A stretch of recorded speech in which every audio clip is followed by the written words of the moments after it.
Hey there, it's BitB, and welcome out to another BitB stream. It is Saturday, and we are playing a little bit more, not Apollo Justice, Ace Attorney Investigations Miles Edgeworth. Jeez. Sorry. A little bit mixed up. Now, for some weird reason, OBS had kind of a crash. I'm not sure why that happened. And I hope that doesn't happen later tonight. Because that would be stupid. But anyway, real quick, actually, wait. I'm not entirely sure if the audio levels are proper. I think so. It's a tad bit quiet. I don't know. There we go. I'm gonna adjust it on the fly, and then we're going to stick to a regular audio level. I'm still getting used to OBS, and I kind of hope it doesn't show enough signs that I shouldn't be moving to OBS. It'd be nice if it didn't do that. Anywho's, let us dive into the next Ace Attorney adventure, shall we? So just give me a second. Let me swap over here. There we go. Oh, that's the, that is the smaller screen. Here we go. That's the screen we need. Okay. Now, the last time, we finished up the entire investigation along with the freaking, the Badger Park. Holy hell. And now, we're moving over to the next episode. After this. Episode 4, Turnabout Reminiscence. And from what I remember, this is happening a long-ass time ago. I'm trying to remember. I think it's like 7 years or something prior to the events happening in this game or something. It was a long time ago. Maybe it's not 7 years. Maybe I'm still stuck in Apollo Justice logic, but 7 years. But anywho, we are starting. Episode 4. Kay Faraday, the young lady who calls herself the second Yatagarasu. The piece of cloth that she conjured up has taken me back to many years ago. Yes, 7 years earlier. I guess they really liked the number 7. Hey! Juge. Interesting. What the heck is going on here? Yeah, that's right. I did it. I killed the guy. Who? Who is this?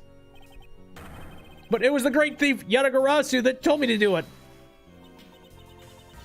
I asked the defendant, just what exactly are you trying to say?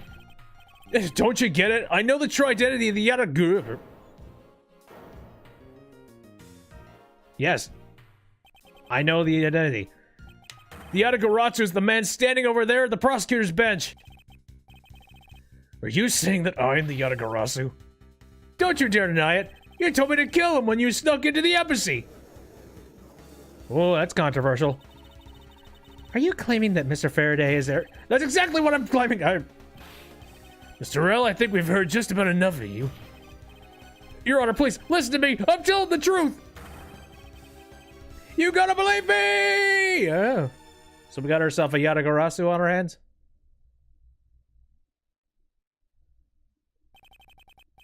In accordance with the defendant's accusation, a new prosecutor shall be called to replace Mr. Faraday. This court will be in recess until the new prosecutor is ready. Smash. I did wonder if the judge would show up. Yes, and now it's happening in here. I think the audio is actually not bad here. I'll raise it up just a very slight tad. Let's see how it is. Ooh, very, very nice duds. It's almost time for me to enter the courtroom.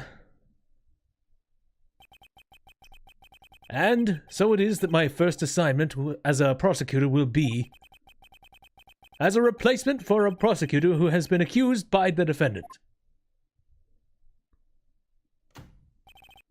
Yeah, Edgeworth. Ooh. Aldo. Oh shit! Sir! Sup? Don't kill me. Have you read over all the documents regarding this trial? Yes, sir. I've memorized everything there is to know. Very good. The paperwork for the prosecutor's substitution is just about complete. Edgeworth, always bear in mind that as your mentor, I, Manfred von Karma, will accept nothing short of perfection. I understand, sir. To have the chance to stand in court such an early stage in my career, I am honored and proud. As I have watched over your studies, I'm giving you this very rare chance. Prove yourself. Crush the defendant's pathetic lies into oblivion. You are very remorseful. Yes, sir. Never thought I'd see this dude again. That such a legendary prosecutor is watching over and judging my performance. I have to be perfect in every way. And hopefully, I will not try and do anything shady. Okay, I think the audio is fairly good. I'm gonna lower it down to this. There we go. I know it's a little daunting to be hearing my own voice just echoing in my own ears. Oh god, it's really loud coming out of the earbuds. Jesus. Hold the phone. There we go. So who are these strange people in here? Hold up. This is so good! Gulp, gulp, gulp. I could drink a whole gallon! I've never heard of water that tastes that good. Maybe I'll give him a minute. Gulp, gulp, gulp, gulp, gulp, gulp, gulp. Gulp, gulp, gulp, gulp, gulp, gulp, gulp, gulp, gulp. Does he plan on gulping an entire reservoir dry? Jesus, where is it going? You must have a bladder made of cast iron. Excuse me, madam, but is something the matter? I just thought someone would have brought hors d'oeuvres. Hors d'oeuvres? Is that what it's trying to say? Because I don't think I've ever seen it spelled out before. But this is a courthouse. It would be quite atypical to provide hors d'oeuvres here. Are you sure? Someone poured me a fresh cup of coffee last time I was here. What the heck does she think a courthouse is for? Hello. Mr. Prosecutor, sir. You've got a good eye if you can tell that I'm a prosecutor with just one glance. As there are always only prosecutors and defense attorneys in this lobby, I usually hit the mark if I guess one or the other while there's a recess. You were only guessing? Proper guess. Or you? Aren't these great? Daddy made all these. Awesome! But didn't you get fired right after you made them? Yeah, I did. I spent the same amount of money on this model as it cost to build the real thing. And my boss wasn't very happy with me. Hey, Daddy, didn't you say you built a secret mechanism inside of it? I'll tell you about it someday when you're older. A secret mechanism? Maybe he installed it as a payback for getting fired. Could be trouble. Now I'm curious. I've heard certain stories about people who, like, you know, programmers like IT departments, they put in some kind of a fail-safe in case they get fucked over by their job. And that's just like, okay, fine, executing the code. A bookshelf, huh? Compendium of laws for beginners. I don't have time to read this and second-guess myself now.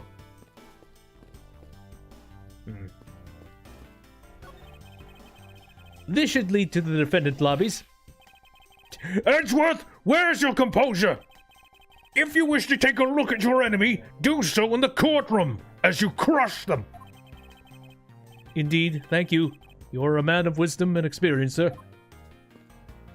Let's see, anything going on with this display? A bulletin board. There are trials scheduled posted on it. Trials scheduled for this week. Huh. There's only today's trial listed. This must be a mistake. No, this country's judicial system is not working as it should. A little bit of both. Let's see, there's a whole bunch of judges that are sitting at the top of those pictures. Let's see. Trying to say, I mean, I don't know if I really recognize any of them. They all look like wizards. How you doing? God, what a cold stare he's giving me. However, as a disciple of Von Karma, there is no option but to win.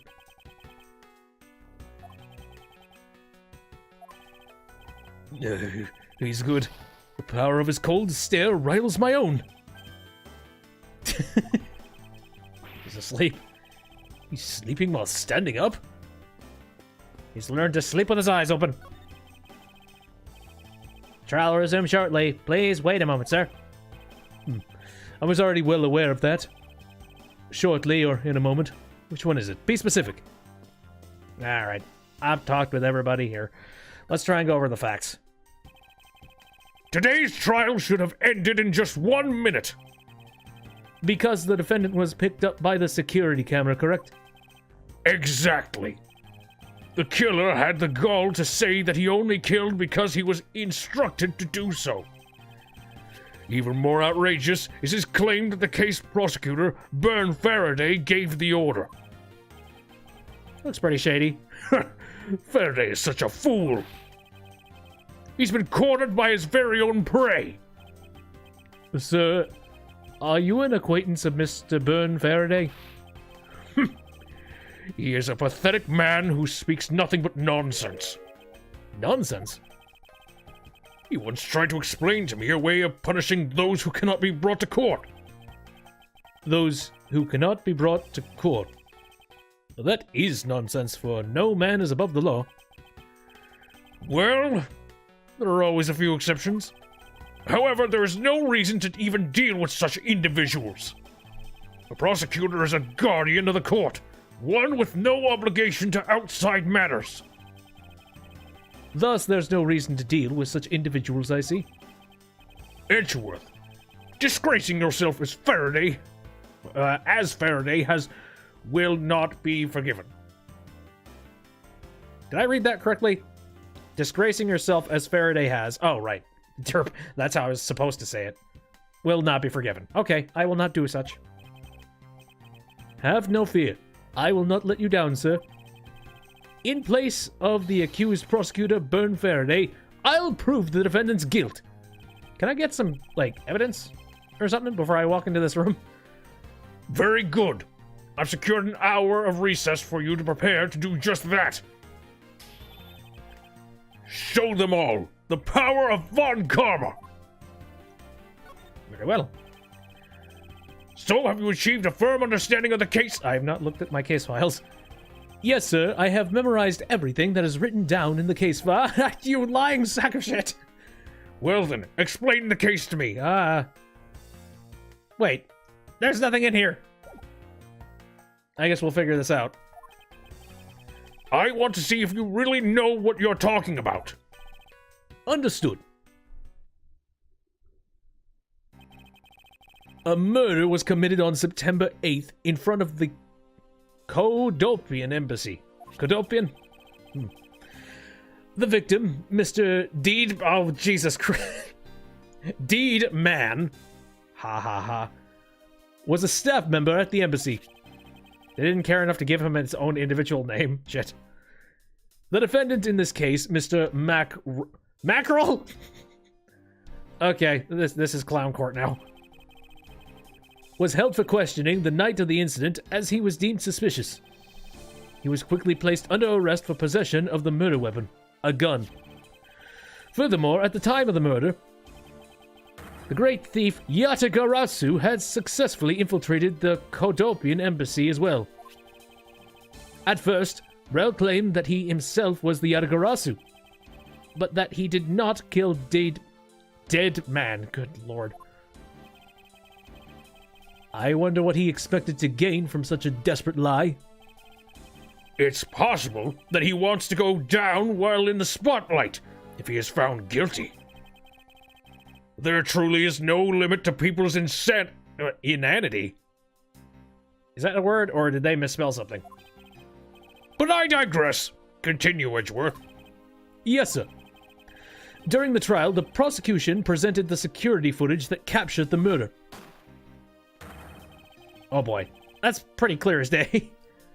The footage clearly showed Mr. Rel as the murderer. The act of Mr. Rel firing the gun could be clearly seen from the visitor's gallery. Upon seeing that, the defendant retracted his statement and admitted to the murder. I did it because I was told to.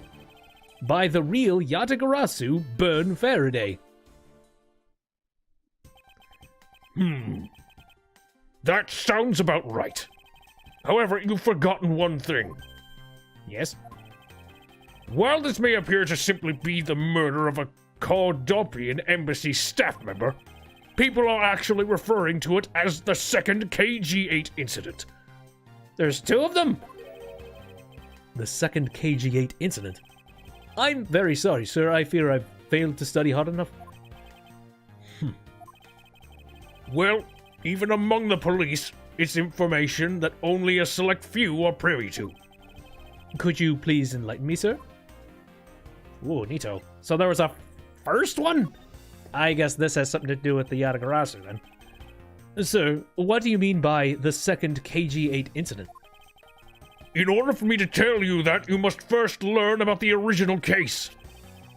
Take a look at these documents. Yes, finally. This is a 3-year-old newspaper. Very well. You have heard of the Amano Group scandal before, correct? We will now. Yep. Yes, I have. The secretary of Ernest Amano, the Amano Group's director, was arrested under suspicion of smuggling. Correct. Sisu was an employee of the Amano Group and the sole witness to the smuggling operation. It was she who brought the crime to light. However, Miss Yu was silenced before she could testify in court. Wasn't the Cordopian embassy staff member arrested for the murder? Oh dear. Yes, a Cordopian by the name of Manny. Boy, there's a joke in here.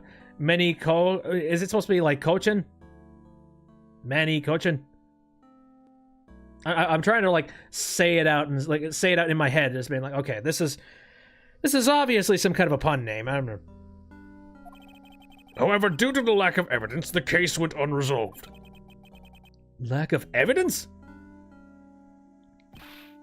If only I was in charge of the case. I would have done everything in my power to prove his guilt. To make sure that all criminals are found guilty, my mentor really is dedicated. Faraday was the prosecutor on the case then, and he was as pathetic as ever. Mr. Faraday was in charge of the KG-8 incident as well? That's right. And now, once again, the victim of the case you are currently assigned to was someone who was scheduled to testify against that smuggling organization. And just like last time, the victim was murdered right before he was to testify. You're catching on. The victim was murdered just before his day in court against the smuggling organization. Something tells me I'm going to take the fall for this loss. Or maybe not. I don't know. Because clearly, this Faraday is going to get in some form of trouble. And I don't know if maybe he gets away with it. Maybe he doesn't. Yeah, I'm definitely going to take the fall for this, because I don't know. The Faraday clan and the whole Yatagarasu thing, that's got to keep going for a while, at least until we get to Kay, and then she's going to take over. She's a fairly fresh face, what we know. I don't have high hopes for this court hearing, is what I'm saying. Events are occurring almost exactly the same way as they did in the KG-8 incident. So that's why it's being called the second KG-8 incident. Yes. Yet there's one difference between the two incidents. What would that be? The so-called noble thief that is sending everyone into an uproar. The great thief, Yatagarasu. Yatagarasu. I'd better find out more. Hooray! More info. If it is true that the Yatagarasu showed up at the Cordopian embassy, what could he or she have been after? No doubt to steal any suspicious accounting records and release them publicly. Or more likely to steal secrets from the Cordopian embassy itself, since the item that the Yatagarasu stole from there was sent to the police. Oh dear. What was it that the Yatagarasu sent to the police? I don't know the details. Anything related to the Yatagarasu is getting the top secret treatment. Still, I find it very ironic. By returning the stolen item to the police, it was proof positive that the Yatagarasu had infiltrated the embassy on the same day the staff member was killed. Criminals have a way of incriminating themselves, wouldn't you say? That would have to be the first time the Yatagarasu has left evidence behind, correct? Yes, indeed. If you wish to learn more about the Yatagarasu, then I suggest you ask Faraday. Mr. Faraday? He happens to be the prosecutor in charge of the Yatagarasu case as well. That's very freaking convenient. He's the prosecutor in charge of both the KG-8 incident and the Yatagarasu case? Mr. Faraday really has a lot on his plate. You dumbass. Oh, hey, how's it going? What is it, little girl? Meh. You're scary, mister. Yes, he is. Run away, little girl. Did you need something? I want to trade these coins with you. Ooh, it's American money. A fistful of dimes, quarters, and pennies. But it looks like you're exactly... wait, it looks like you've exactly $1. Is this what you want? Yep. Thanks, that's exactly what I needed. Goodbye, see you in 7 years.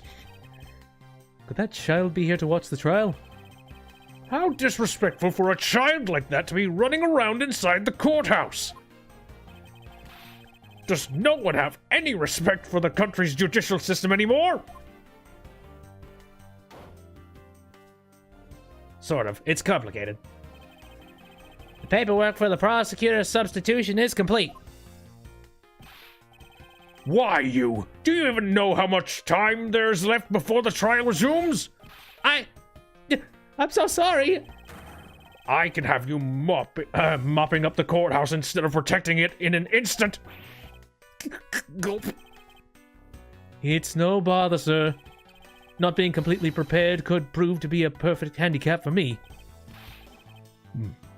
A proud one you are. You'd better collect the evidence from Faraday and prepare yourself. It's time for your debut, Edgeworth. Right. Oh, have a chat with a supposed Yatagarasu, eh? Well, I think it's pretty much confirmed at this point. September 10th, 4 o'clock p.m., District Court, Courtroom number 3. Neat. This is comfortable. Oh dear. Same stances. Same cold faces. Just what's going on? Why isn't Faraday here yet? How is it possible that the defense is not prepared yet either? Bailiff, where's Mr. Faraday? I'm not sure. I wasn't really paying attention. Wow, what a court system. Udge! How's it going? Ah, you must be the one Mr. Von Karma recommended. Yes. Oh my god, he is, I don't know. This profile of him makes him look a lot more portly. I hear this will be your first trial. I look forward to seeing how you perform. Oh, by the way, was there someone celebrating a birthday during the recess? I could have sworn I heard a popper going off. Come to think of it, the other day with my grandson. Sir, it looks like the trial is about to resume. However... Yes, it will be all but impossible to prove the witness a liar without the evidence from Faraday. What is that blasted buffoon up to? Whoop, it's an emergency, sir. Who? What? Gumshoe! What? Silence! There shall be no yelling in the sacred hall of law! You're yelling very loud. Bailiff, remove that man from this courtroom at once! Please, wait! You have to listen to me! It's an emergency! Defendant lobby number 2! Mr. Faraday and the defendant! The two of them, they're both dead! What? Oh dear. Why? How? Controversy. September 10th, District Court, hallway. Oh, shit. Hi. Oh, stay back. No one's allowed on the crime scene. Period. Just who does this oddball think he is? This is becoming quite the hotspot. Isn't she Miss Rell's defense attorney? Mr. Rell, rather. Hey, you! No running in the hallway, pal! And who are you to tell me what to do? I'll never find out what's going on like this. It's time for some civil discourse. Have a chat. I'm so interested in who you are, but yeah, let's start out with the familiar face. And you are... Who, me? Hey, pal, it's common courtesy to tell someone your name first before asking theirs. Point taken. My name is Miles Edgeworth. I'm a district prosecutor. A prosecutor? I never seen a prosecutor as young as you, pal. I've told you my name. Now would you mind telling me yours? Detective Gick Gumshoe. Dick Gumshoe. And just recently I achieved my dream of becoming a detective. More than a dream. It's what I was born to do. Wait, maybe I should check and make sure I'm not really in some crazy dream first. Pinch me. This detective is entirely too excited to be at a murder scene. Oh, get used to it. Crime scene. So, Detective Gumshoe, would you mind telling me what you know about the incident? You know that I don't have to tell you anything, right? I know that. But it would behoove you to fill me in on what you know. Wow, you're a proud one for you're such a youngster, aren't you? Well, anyway, Detective Bad is the one in charge. So you're just gonna have to ask him for all the details, okay? As for me, I was guarding the door to defendant lobby number 2, so it's your fault. So you were the guard detail? Did you notice anything strange while you were on duty? Well, I freaked out when I heard a gunshot, and then I kind of froze. You're a detective and a measly gunshot scared you that much? Then again, I can hardly claim to not know what it's like to hear one at close range. Then Detective Bad came running to the scene. We went into lobby number 2 together, and both men were lying there dead. Is that everything? Yeah, that's it. I was in the hallway the whole time, but I didn't hear a single peep or a struggle. Of a struggle, rather.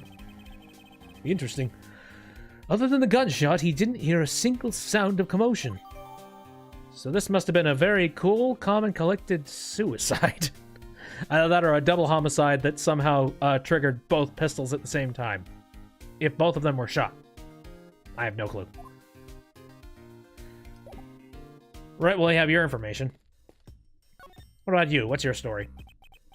Do you have a minute? You know, I'm not really into talking to people I don't know. Especially at a time like this. I apologize for not introducing myself before bothering you. My name is Miles Edgeworth. I was to take Mr. Faraday's place in court. Edgeworth, huh? Never heard of you. So, Faraday's substitute is a newbie, huh? I'll have you know, madam, that I studied under Manfred von Karma. Do not take me for some naive novice. Unimpressed. There. What? Do not take me for some naive novice. Oh, God. So you're a student of Von Karma. I should have... Those clothes are a dead giveaway. Stop right there. These are the comments of one who gallantly presents the facts. Thanks for the great laugh, but try not to make me laugh so much, okay? I wasn't trying to do anything of the sort. Just kidding. I was just goofing around. By the way, do you know who I am? My name is Callisto Yu. And if you're telling the truth, then we were about to go head-to-head in court. Ah, but of course, I have heard much about you, Miss Yu. But of course, I have heard much about you. You're a regular Shakespeare. Did I say something funny? I'd like you to update me on the situation. I don't really know anything. Why don't you try talking to those detectives over there? If that's the case, then why are you here? Why? Good God, why? How long have I been going? I would say about 30 minutes. What's so funny? It's just, the way you speak is so tactless. I'm right down to the point. What about it? The person I was going against in court until only a little while ago was just murdered. It's not like I could go back into the courtroom pretending as though nothing happened. That's a good point. I mean, basically the court, so this entire thing is done. We now have to schedule a different court appointment and try and get somebody else on the hook. So I have no clue. I apologize for asking such an insensitive question. That's fine, don't worry about it. Those areas are huge. I'm shocked our earlobes aren't as long as Armano's. Yes, I would say so. I've seen more ridiculous. I've seen stuff on the level of, like, straight up well, no, not cufflinks, but, like, entire freaking bracelets hanging off of somebody's ears. So how about you? Excuse me, but who are you? Somebody you shouldn't be fucking around with. He is clearly more of a badass than you. Bad?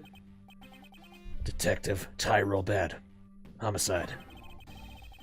I was informed of the situation and came as quickly as possible. So, how did you arrive and inspect the body before me? Faraday questioned for me to testify in the trial. Requested, rather. Plain and simple. Mr. Faraday requested that you be here? Yes, what of it? I've already contacted XQ about this situation. I've got nothing to say to you, kid. Kid! I'm Mr. Faraday's substitute in today's trial. Therefore, I insist you update me on the situation.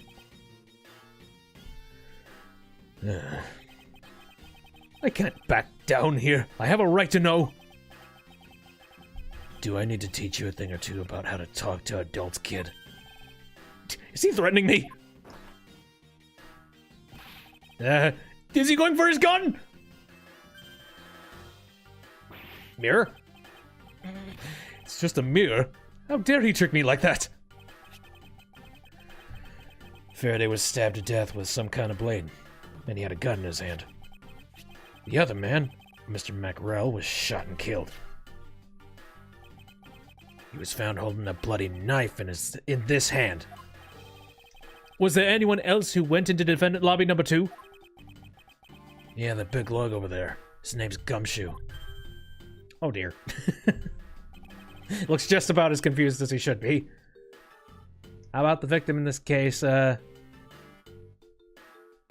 name Doe? Yes. He was in charge of guarding the place.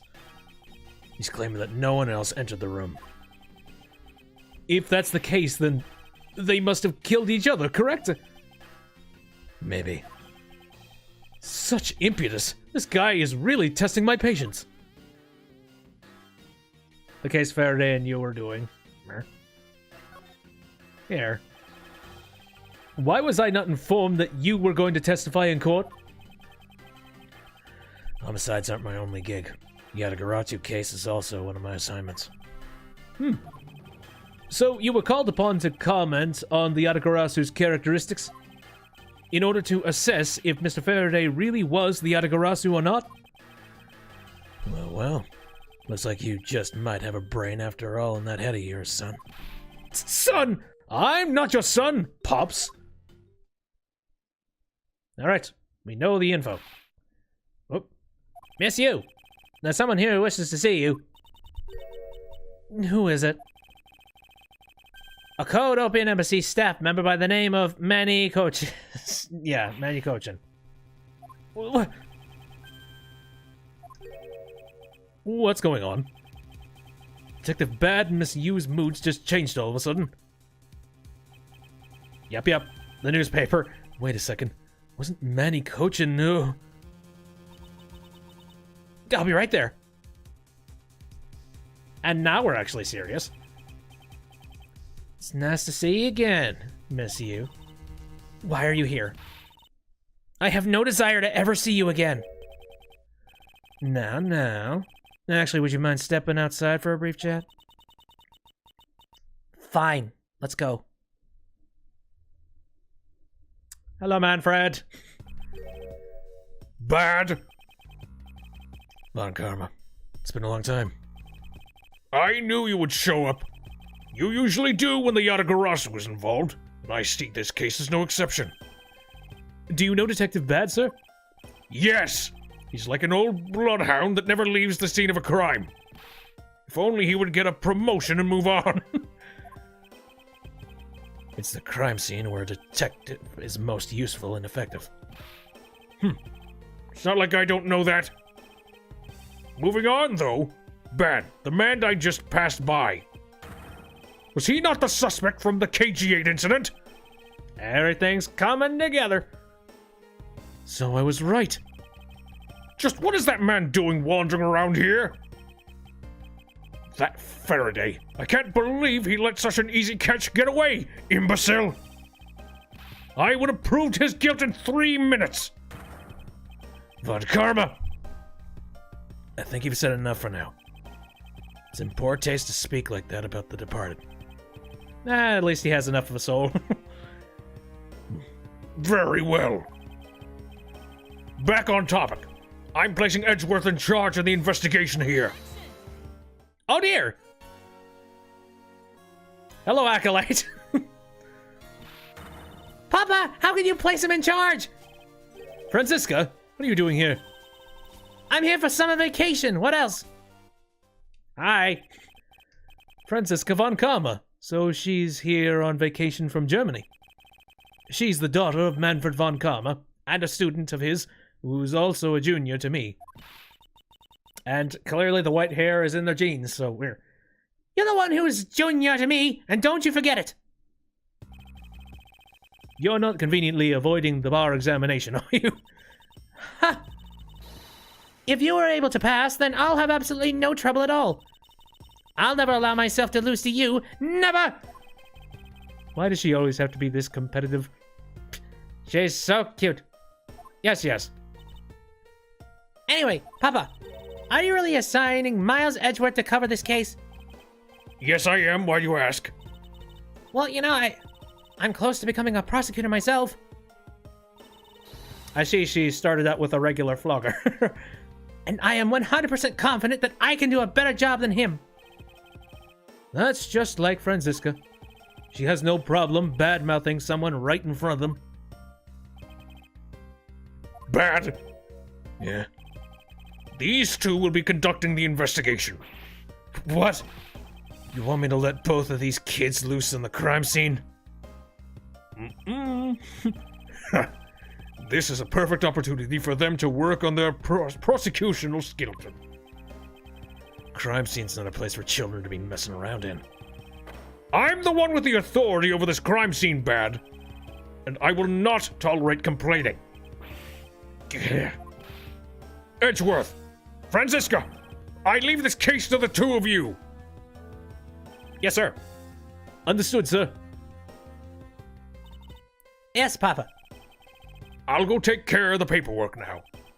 Remember, I'll accept nothing but a perfect report from the both of you. Do not disappoint me. Hold up, Von Karma. I still haven't agreed on this. Yes. Let's see how her deductive skills work right about now. Miles Edgeworth. It's been quite some time, Franziska. This will be the perfect chance for us to see which of us is truly worthy of the Von Karma name. Would it kill you to at least say hello? Long time no see. I don't know social interaction. I have just been in books. Many books. Very good. Just because you became a prosecutor first doesn't mean you can act all proud. She hasn't changed a bit. Miles Edgeworth, as I was saying, we shall see which one of us is worthy of the Von Karma name. We already heard this. Crying out loud, I've been reduced to a babysitter. Oh, now he's gonna watch over us. It looks like Mr. Von Karma was successful in convincing the detective. It's just like him. He never fails. Now, I'd appreciate if you could quickly run me through the facts, Detective Bad. Better off checking things on your own. Very well. At least he's giving us the opportunity to do that.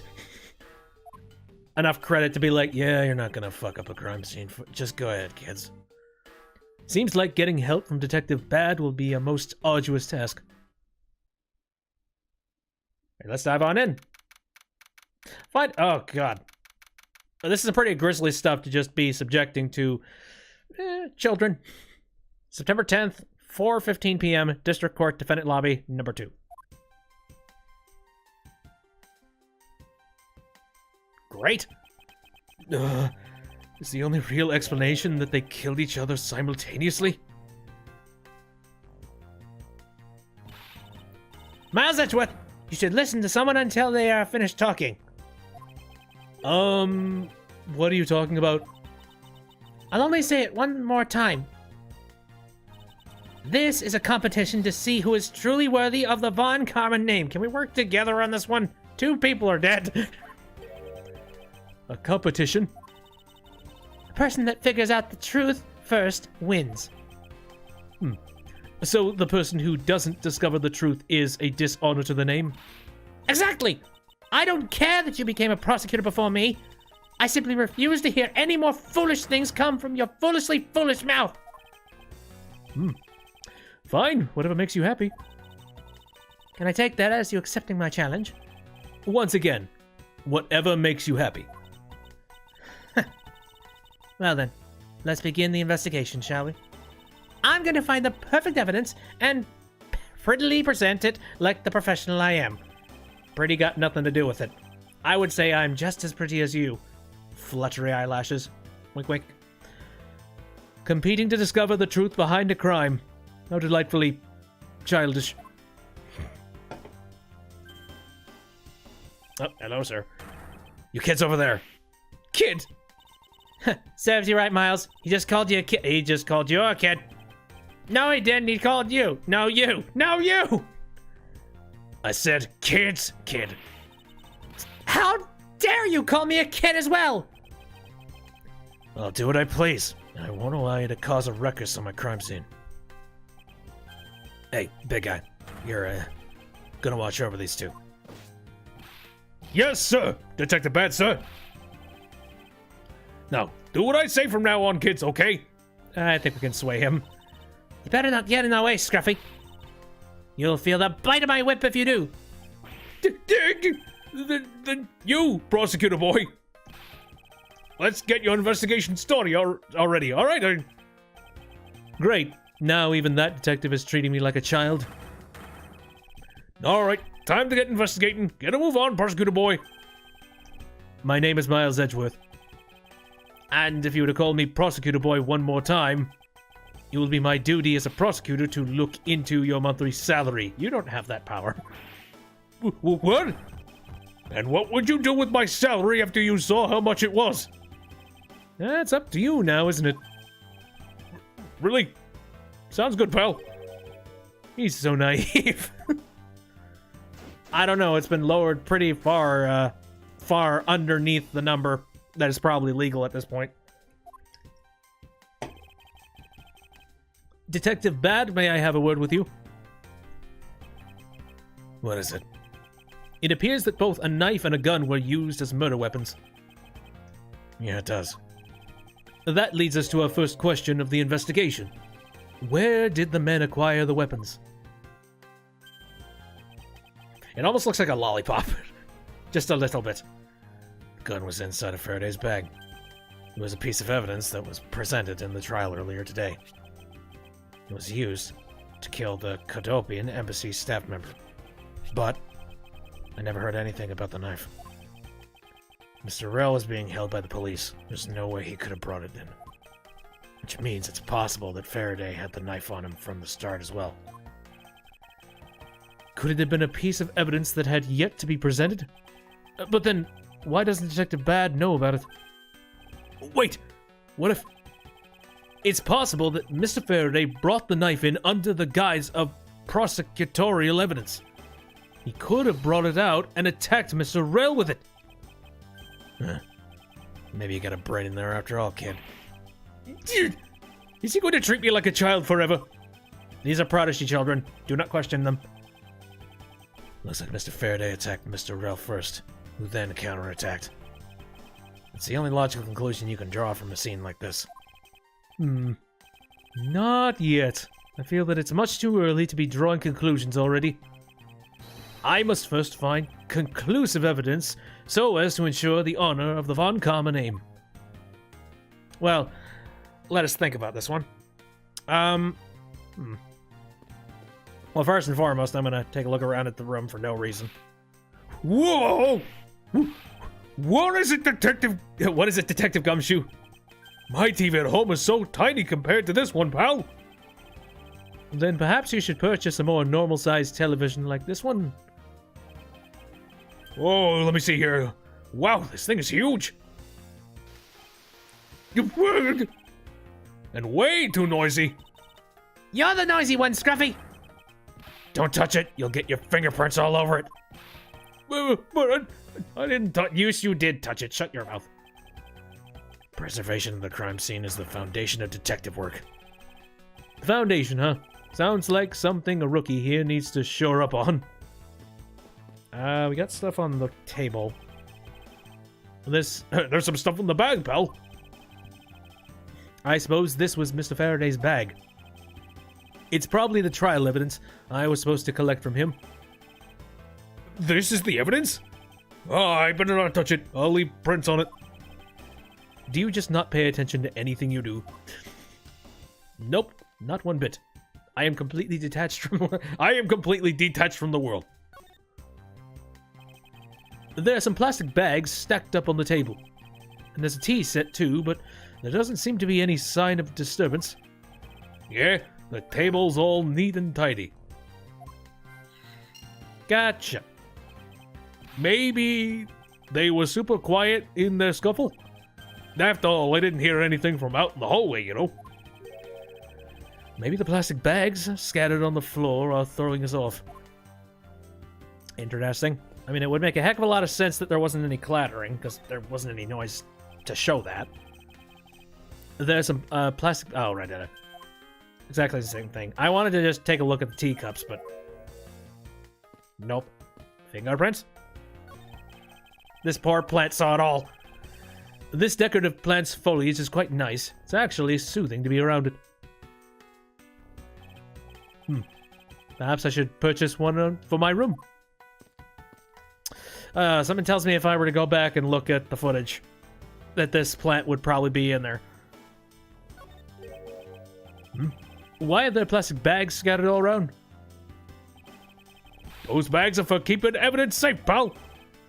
I know that much, Detective. You sure are good at this stuff, aren't you, pal? Normally I'd be happy when someone compliments me, but when it's this guy... Anyway, could these plastic bags be evidence of a fight between the two men? I mean, I think it's beyond likely. Oh, we got an open window. And hey, you could hand stuff through the bars. The window is open, and there's a fresh, flowery scent in the air. The flowers in the garden down there are so gross and ghastly. Do you think maybe you could try offering something useful for a change? Well, at least there's no way someone escaped through this window, pal. They wouldn't wake up and smell the flowers after a fall from the 3rd floor. Oh, it's the 3rd floor. Never mind. I thought maybe it's being like someone can throw a weapon or evidence or something. No human can climb through these barred windows. The scent of flowers is in the air. Very well. Yeah, I guess there's that too. Either way, no one can get through these windows, right? They thought of everything when they were designing this courthouse. Very nice. Though, again, I mean, I guess a window is made for opening up. There's a part of me that feels like you probably shouldn't have windows in a detective lobby or in any court built in specific court windows that could potentially have, you know, the victims of crimes, the committer of crimes. It looks like Mr. Faraday fell on top of Mr. Rell, and, well, according to the scene, it does seem like Mr. Rell stabbed first. Actually, no.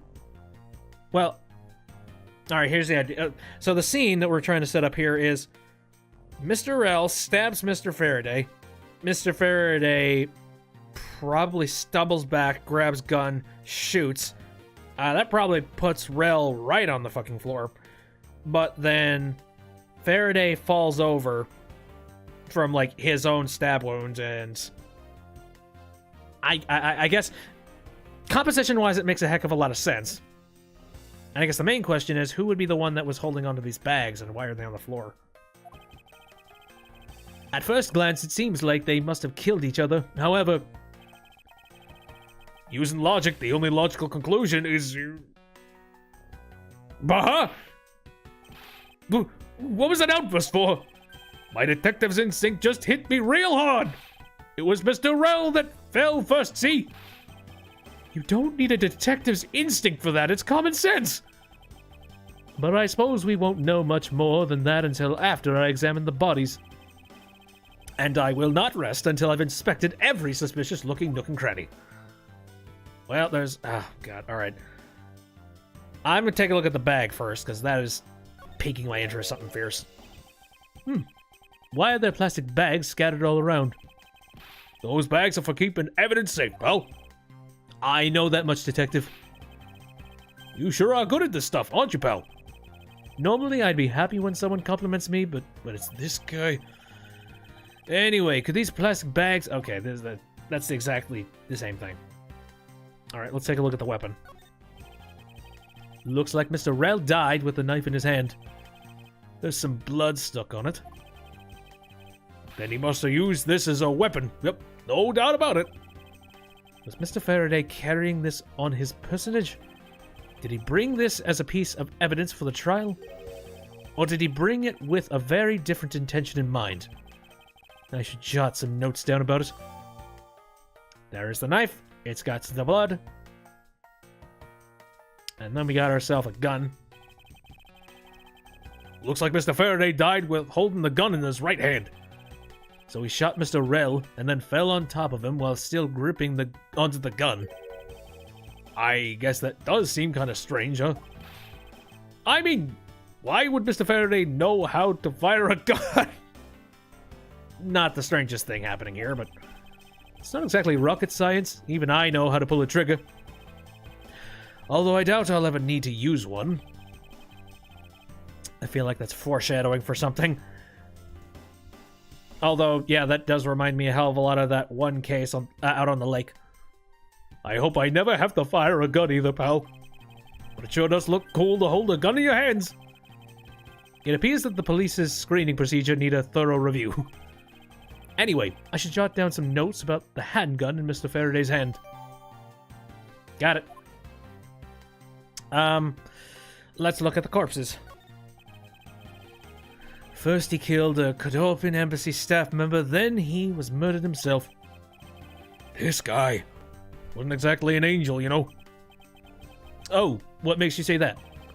Well, he's been hauled into the precinct several times for theft and assault, pal. So, yeah, he's definitely the type to have committed a murder or two. Well, he did admit to killing Mr. Deed, man. Freaking hell. Hey, good point, pal. I knew my detective's intuition was telling me something. Detective's intuition? Yup. You know about it? It's a special feeling that all We don't have time for this conversation right now. Let's return to the investigation. And now we have you. And I see you're wearing some... a very, very nice colored thing underneath your suit. Mr. Faraday. How ironic it is for him to lose his life in a courthouse. Yeah, why did it have to be like this? I don't know what to say. I can't believe this happened while I was on watch, pal. Rather than beating yourself up, you should spend your time continuing the investigation. Didn't you become a detective in order to solve crimes? Yeah. Then get back to work. Find out the cause of his murder. Right, I'm on it, pal. So funny. All right. Let's take a closer look at some of these things now that I've got kind of a big old collection of stuff. Received from my mentor as reference about KG8. Yeah, okay, and it's just the newspaper. Kodopian Embassy staff member Manny Cohen found not guilty. We'll see how long that lasts. The victim, Miss Sisu. Oh, hey, she's got the last name Yu. I can see why this would be particularly sensitive. A shadow over the Amano group. What's his relation to the smuggling ring? Ooh. Controversy. Detective Gumshoe's testimony was in the hall on guard duty. Other than gunshot, didn't hear a single struggle. I believe Faraday brought this as evidence. It was found in Rel's hand. Was Faraday's evidence from embassy staff killing case? It was found in his hand. Alright, that's all I got. Pretty sure that's everything in the scene. Pretty sure the bags will be... If the one with blood on it doesn't do anything, I'm pretty sure none of them do. So that being said, what logic do we got? A neat and tidy table. Tea set and plastic bags on top of the table are completely undisturbed. Plastic bags used to store evidence are strewn all over the floor. No human can climb through these barred windows. The scent of flowers. I mean, I guess if anything would connect, it would have to be the plastic bags strewn about and the neat and tidy table. There's like, what? There's a weird contradiction between the two. And they are kind of connected in the fact that they had plastic bags. There we go. There's a very tidy pile of plastic bags on the table, and yet a portion of them wound up scattered on the floor as well. It's not likely that the ones on the floor were knocked over during a struggle. In which case, might there not be another explanation as to how they got there? Another reason? I believe it's possible that the blood on the outside of the bag is related somehow. Please get that blood away from me, pal! You are not good, detective. Detective Gumshoe, whose blood's on the bag? Hold on, let me ask the lab guy. Alright, please hurry. Doop, doop, doop, doop, doop, doop, doop, doop. Wait until you get a load of this, pal! It's Mr. Faraday's! Oh, and the technician said they didn't find anything else on or in the bag either. It would appear that this bag is a very important piece of evidence. Okay, if you say so. I'll leave it in your hands, pal. Dunskies. I did think that looked particularly suspicious. All right. So we have that bit of information. Oh, hey, can I inspect that bag now? Oh, I think so. One of the bags strewn on floor of line number 2 has Faraday's blood on it. Neato.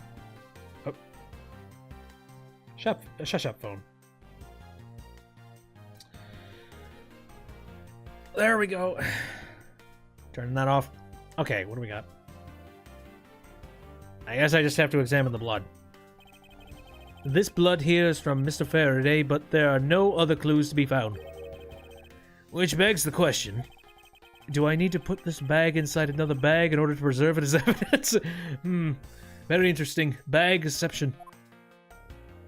Anything else going on with this thing? I mean, I doubt it. Yeah, it's completely translucent. Why would there be anything else? Okay. So that's done. Let me see. Can't really go and talk to Mr. Photographer. Maybe I can talk with you. Detective Bad, do you have any thoughts on the case? Faraday and Row. It looks like they kill each other to me. Although, there are a few things that just don't seem right. And what would they be? Why don't you try thinking on your own first before bothering me, boy? You wound me, sir. Now I've been downgraded to just boy. Oh, wells. Maybe I can... hey, actually, can I talk with Gumshoe? Yeah, pal? What do you think about the investigation? Oh, I'm so excited, pal! This is my first real crime scene! Let's get investigating! Detective Gumshoe. I thought investigations were supposed to be conducted in a calm, collected manner.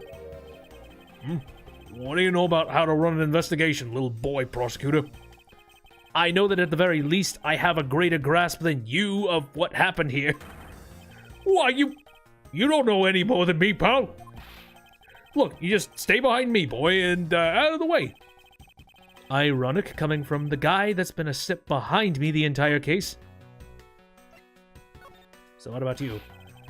This is my first time setting foot inside the courthouse. Who would have thought it'd be for my first case as a detective? But, you know, I get the feeling I'll be coming here a lot more in the future. As a suspect detective? Of course not, pal! Anyway, this lobby's actually pretty luxurious. I mean, for a defendant's lobby, it's got a pretty big TV. Are you thinking about living here? I would rather you not live here. No, and there's that tea set on the table over there. I bet you didn't know I like to drink tea. Wow, this room really is decked out. If it means spending time in here, maybe being a suspect isn't such a bad thing.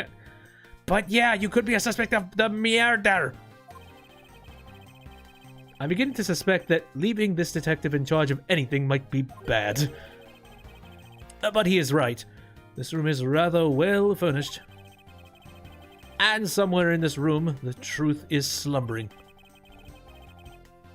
It's time to find it and give it a wake-up call. So what about the murder? So, Detective Gumshoe. Yeah, what is it, boy? Dude, of all the people to call me that, this detective is by far the least qualified. I wanted to ask you about how the investigation is proceeding. See for yourself, pal. Do I owe a great detective bad or what? Oh shit, he's your influence? Is this man not a professional bone in his body? Very well. Then I will inspect the victims' bodies myself. I've already done the thing. I guess I could try to present some random nonsense and see if it does anything. Do you have any insight on this, Detective Gumshoe? Well, as a detective, I'd rather see something that is actually related to the... Motherfucker! And here I thought this was related though enough. I mean, yes. I've quite literally not gained much of anything aside from what is related to the case at this point. Aside from maybe the badge. Hey, so that's a prosecutor's badge, huh? You mentioned that you've only recently become a detective, did you not? You got it. I'm a brand spanking new detective. So that means you've probably never seen a real prosecutor's badge, right? If you so happen to want to take a look, I just might be able to make your day. You don't have to go through the trouble, pal, because a real man has a police badge. Oh, shush your mouth. And someday, I'm gonna become an ace detective, just like Detective Bad. You're gonna need a lot more bullet holes and a lot more grizzle on you. I don't think I could handle that. Did I say something wrong, pal? Let's return to the investigation, Detective. Okay, I don't think there's anything going on with you. I was kind of avoiding talking to Franziska, but I think it might be unavoidable. Ah, I see. Did you figure something out? This is a competition, Miles, and as such, I'd appreciate if you didn't talk to me. As you wish. Damn it. Okay. Well then, what else could potentially... I mean, I guess there might be something to do with the body still. Perhaps there's something I didn't deduce. Keeping evidence safe. Bags as evidence. Let me see. Is there a deduce button? No, there is not. So, can't do anything with that. Is there anything specific about anything else that's just lying around here that I might not have identified? Maybe I can examine the bloody bag now. Damn it. Jesus, I know they are plastic bags to keep stuff safe. I'm fairly certain I don't have any logic to mesh things together, right? No. Interesting. I'm trying to think through this here. Is either some kind of a piece of logic that I have not picked up yet, or anything else to do with this bag? Nope. Oh, anything else to do with the television? The TV has been left on. Why are you looking at me like that? It wasn't me. I didn't touch anything. You absolutely did touch something. Gumshoe, you do know what will happen to you if you touch something again, right? I won't touch anything. I won't even go anywhere near the TV, sir. And you, get back to your investigation, all right? I was planning to do so anyway. Damn it. Okay. So we figured out the stuff with the window. Right? The window is open and fresh flowery scent. That looks exactly the same as what it was before. Iron bars in the window. And again, we figured out the whole thing about the... Maybe there's something new about the plastic bags. The chairs, maybe? Oh, what? Wait, whoa. There's a chair thing here. No, actually, I think this is just the plastic bags thing again. Table's all neat and tidy. No scuffle, but I've already figured that one out.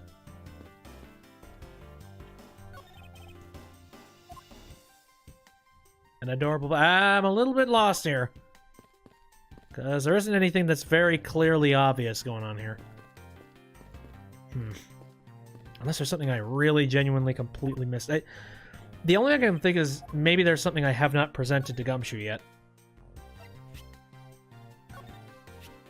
Here we go. Hey, pal, I'd appreciate it if you didn't point that thing at me, okay? Don't get all cheeky with me, Detective. I simply wish to show it to you. And you got a point in showing it to me? Because I don't even have a single penny on me, so you're out of luck, pal. Well, that was an unusual reaction over being shown a piece of evidence. This knife keeps on sort of popping up. I kind of wonder if we can figure something out about this. That knife is one of the murder weapons, right? Yes, it is the weapon that took Mr. Faraday's life. Oh, there's blood stuck on the blade, and it's still fresh. You're in the homicide division, correct? You'd be seeing a lot more blood. Even if it's not your cup of tea, you might as well get used to it. But the sight of blood isn't something I want to get used to. Well, too bad. You got about 7 years of work on you. Don't think of it as seeing blood, but rather see as a representation of the killer. If viewed in this sense, you begin to see how the killer operates.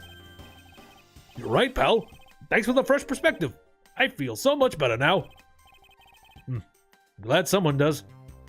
It actually does kind of remind me. I used to work at this one place, and the job was to take care of cleaning the bathrooms. And one thing you got to do when you're cleaning a public bathroom is you have to empty out the containers with stuff. You know, like all of the trash bins located in the women's restroom. And I would just do it, like just straight up. I would take those bag liners, toss them into a regular garbage bag, replace them with fresh ones. A friend of mine was like, he had no idea how I was able to just do the thing. Like, good lord, dude. Like, does that not gross you out? I'm like, yes, it absolutely does. But you do what you got to do, man. You know, it's your job. Just get through it. Don't think too hard about it. Just think, okay, need to throw out trash. Need to put here. Okay, so your testimony? That's the whole truth there, pal. I swear. So you were guarding the door to lobby number 2 at the time of the crime, correct? Yeah, that's right. And I'll have you know, not even a single ant got by me. Really? Are you sure that not even a single ant slipped in? Well, guess if we're talking about slipped in, then maybe a frog or something. What? A frog is a pretty major thing to just have slip into a room.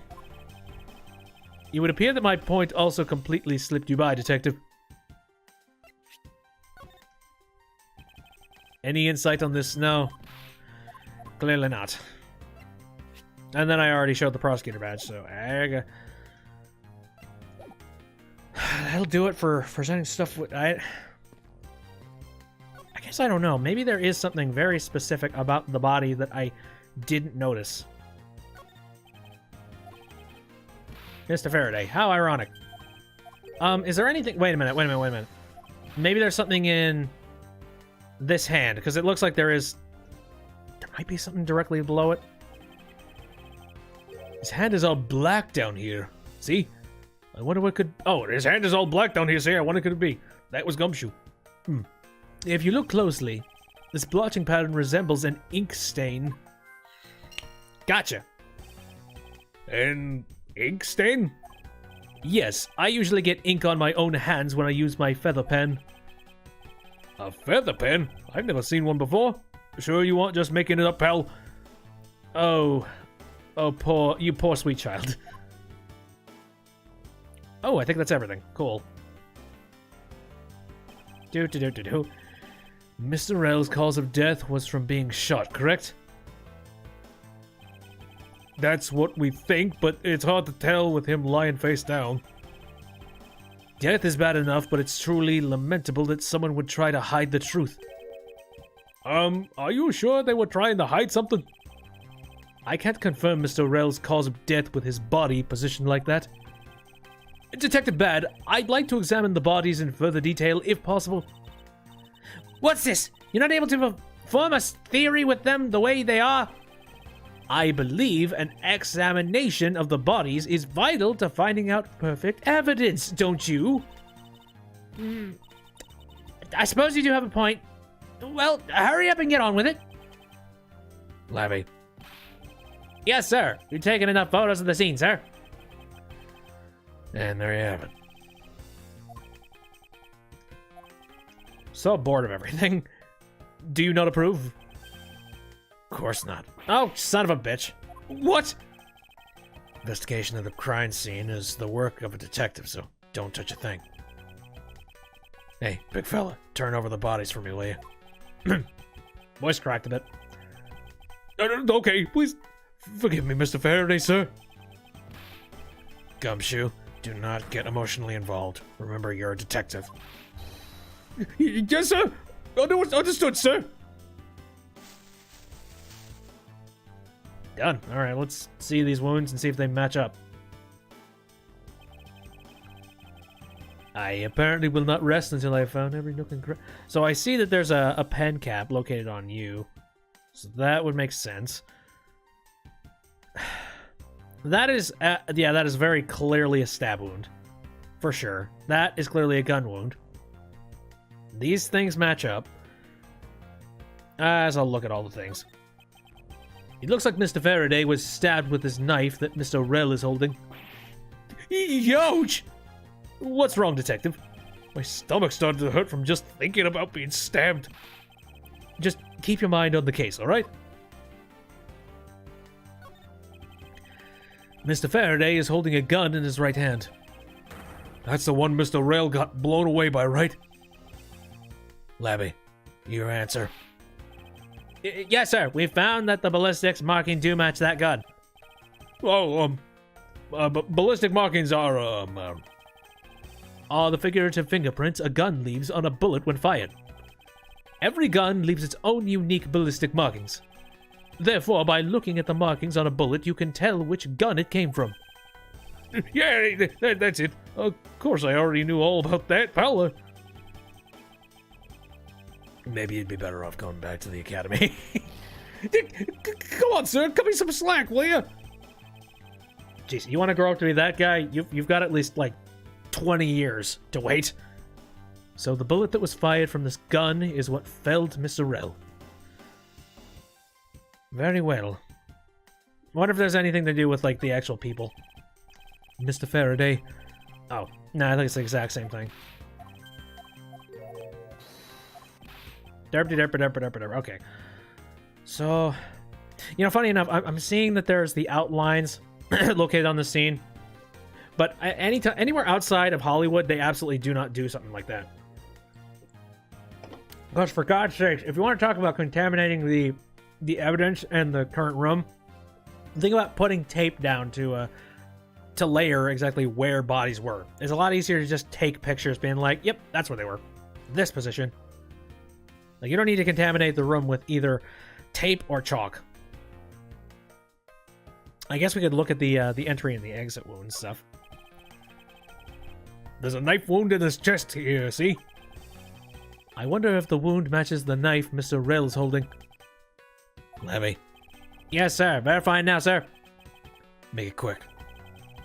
From the look of things, one could deduce that the knife Mr. Rel is holding is what killed Mr. Faraday. Something tells me it's not, though.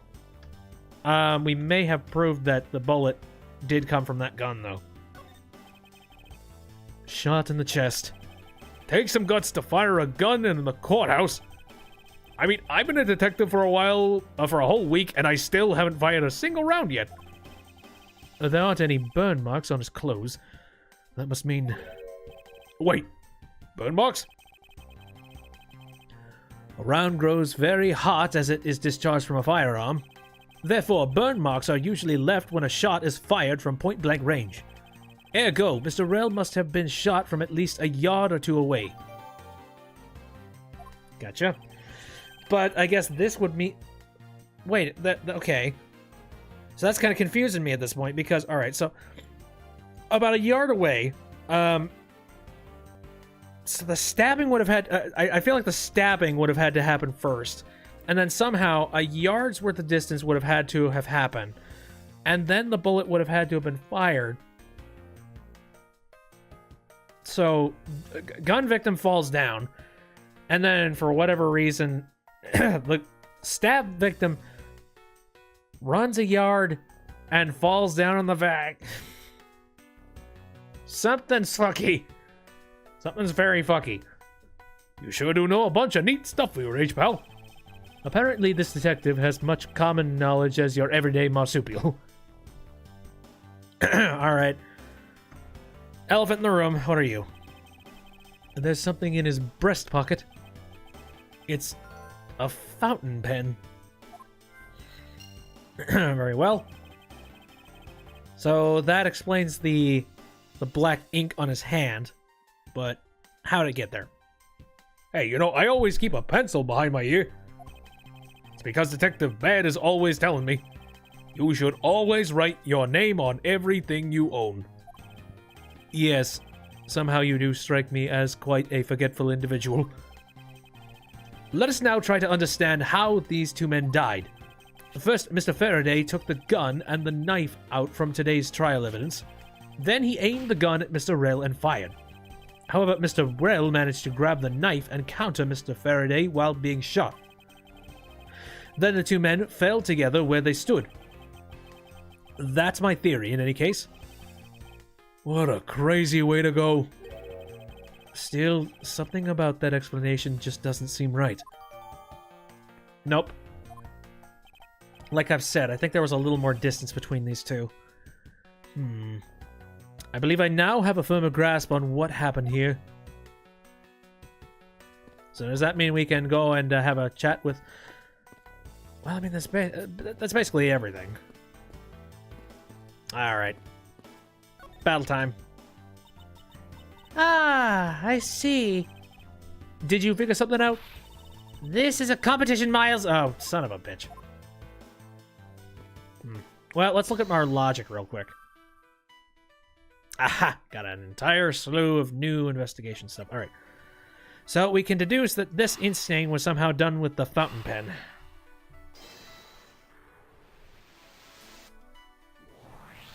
If that didn't work, I would be very confused. Just being like, no, he had a squid. What's wrong with you?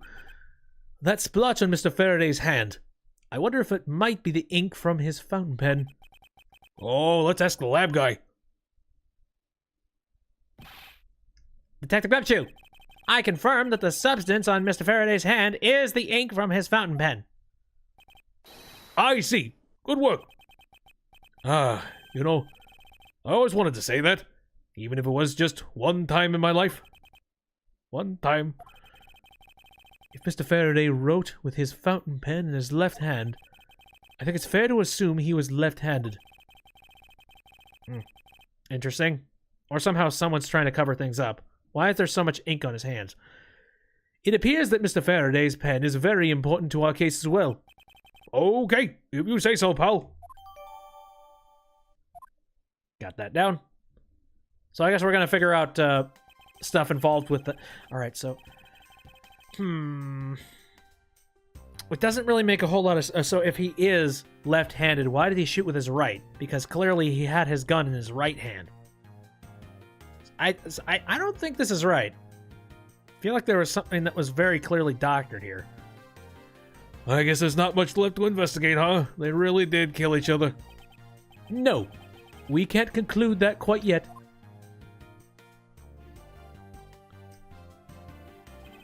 There's still something I find very peculiar here.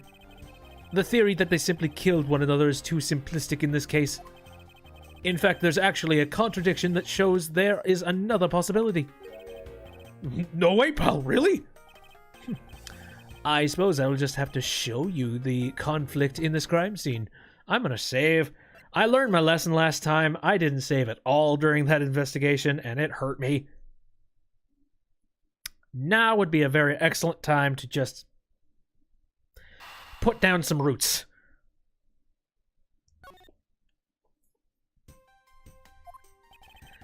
I won't rest until I've inspected every dabba-doo-ba-doo. Okay. Well, once again, it does not make a whole lot of sense. Let's deduce with this. Is this spot house somehow connected to any of the evidence I hold? Absolutely. Fountain pen used by the left-handed Faraday. Looks like it had a quality nib. So, left-handed. If that's the case, then why is he holding the gun in his right hand? Now we come face to face with what the contradiction I spoke of, and it is this. Mr. Faraday used his left hand to write his with his fountain pen. Ergo, he's left-handed. And yet, the handgun is in his right hand. Don't you find it odd that the left-handed Mr. Faraday would hold the gun in his right hand? That, lady and gentlemen, is the great contradiction haunting this crime scene. Hey, you're right, pal. That does seem kind of strange. But how could something like that happen? The facts add up to one conclusion and one alone. Someone else put the gun in Mr. Faraday's hand after he died. Someone else? Plastic bags scattered on the floor and a gun in the wrong hand. I sense the presence of a shadowy figure behind this case. A person of vile intent who is serious about keeping the truth from us. Circumshoe? No. You're the only one that was here. Yeah. September 10th, District Court, Defendant Lobby number 2. Here's the autopsy report. It is probable that Mr. Rell survived for a short time after he was shot.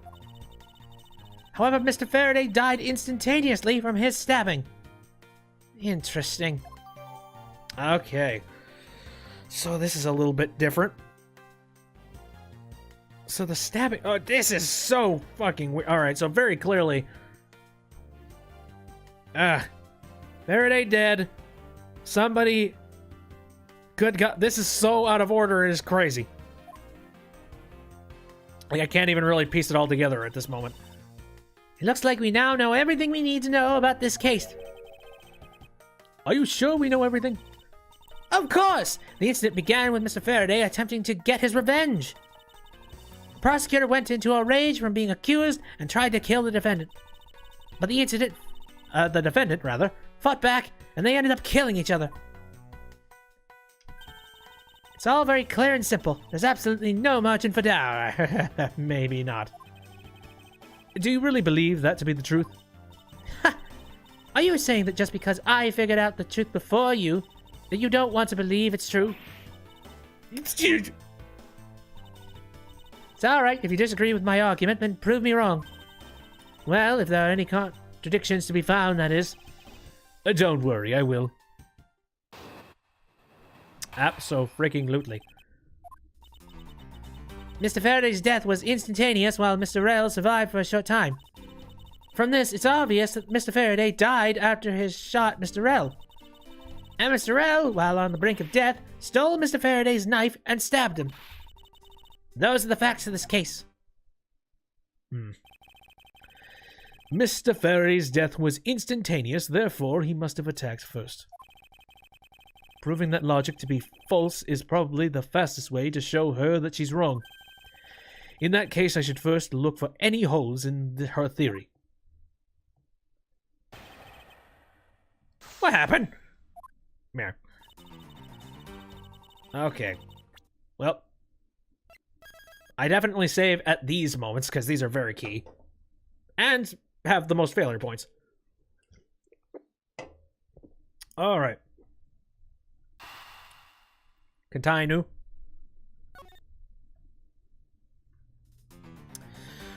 Okay, Faraday's death was instantaneous while Mr. Rell survived for a short time. Well, that has been proven to us, so yes. Do you truly believe that Mr. Faraday died instantaneously? I have the murder report right here. Mr. Faraday died instantaneously of shock due to being stabbed in the chest.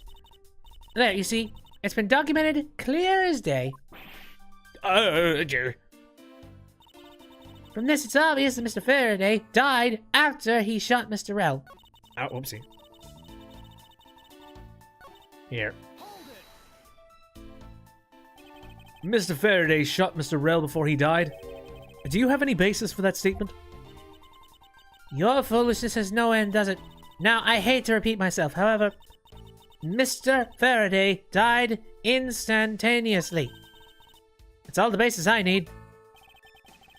Alright, so if Mr. Faraday died instantaneously, then he must have attacked Mr. Rell before being stabbed. You're finally beginning to catch on, I see. And Mr. Rell, while on the brink of death, stole Mr. Faraday's knife and stabbed him. So you believe that the dying Mr. Rell stole the knife from Mr. Faraday? Mr. Rell became desperate as he did not want to die. Human beings can do amazing things when they are put to the test. So the two men struggled. And in the end, Mr. Rell was able to grab the knife and stab Mr. Faraday. The messy condition of this room is a testament to their struggle. I'm trying to figure out how that would make sense. I mean, I suppose the shot could happen, and then he could run over at very last minute as he was shot, grabbed the knife, stabbed him, but that was all the energy he had. He falls to the floor. The stab wound immediately incapacitates Faraday, who falls on top of him. So in a way, I guess I could see this scenario playing out. It's just... I don't know, it's weird. I don't want to say it's completely impossible, but I guess there is a way that it could be impossible. Yes, my logic is perfectly sound. Can you really say that it's perfect? What are you insinuating? Nothing. However, I can't let what you said slide by without further inquiry. One must be clear and precise. So if you could append that statement to your testimony. Fine. They struggled, and Mr. Rell used the last of his strength to counterattack me. I already know what we're going with this. Let's see. Notes pertaining to this thing. Discovered immediately after gunshot was fired. Remarks about bodies. Faraday died of knife stab to the chest. Rel died of bullet wound to chest. There's no gunpowder in the clothes, suggesting it was shot from a few yards away. Possible he was alive for a will. Okay, I don't think there's anything in there. What about the bag? One of the bags strewn on the floor, lobby number 2, has his blood on it. Okay, was in the hall on guard duty. Other than a gunshot, didn't hear a sign of strength. There we go. Oh, really? Oh, no. If the two men were fighting, their struggle would have surely caused quite a bit of noise. However, Detective Gumshoe testified that he heard absolutely nothing. You place too much faith in that detective's testimony, you know. But for the sake of argument, let's say there wasn't a fight. How then did Mr. Rel get his hands on the knife? Mr. Faraday's bag was sitting right here in lobby number 2. It is not hard to imagine that perhaps Mr. Rel saw a chance and took it out at some point. So, what you're saying is this. Mr. Rel took a chance when he saw the opportunity and took the knife from the bag. And then Mr. Faraday shot Mr. Rel after being stabbed? Isn't there something strange in Franziska's statement just now? Yes. Wait, something doesn't add up. Oh, really? It's simply not possible for Mr. Faraday to have shot Mr. Rel after being stabbed. Well, according to the notes, it tells us here, died of knife stab to the chest. The shock from the stabbing caused instantaneous death. So, yeah, that scenario wouldn't have worked. According to the coroner's report, Mr. Faraday died instantaneously, meaning that he died immediately upon being stabbed by the knife. Ergo, he could not possibly have fired the gun after that. Oh, you got me. But of course. Well then, if the report is correct, then there is only one correct explanation. If we suppose that Mr. Rel attacked first, then Mr. Faraday, who died instantaneously, would have been unable to kill Mr. Rel. Therefore, Mr. Rel must have stabbed Mr. Faraday after he was shot. Then they both died. That is the only explanation that makes logical sense. Negating your opponent's ideas in order to prove your own theory. I see you've been studying, Franziska. I just wanted to explain it to you as simply as possible. Before you foolishly propose a foolish theory that only a foolish fool like you could. How naive of you to believe that only your opinions are valid. And still expect to discover the truth that the crime scene offers you. Franziska, you've still got a ways to go. What are you talking about? Are you saying there's a flaw in my logic? Mr. Faraday died instantaneously. And the fact that he did is what gives rise to the contradiction in the scene.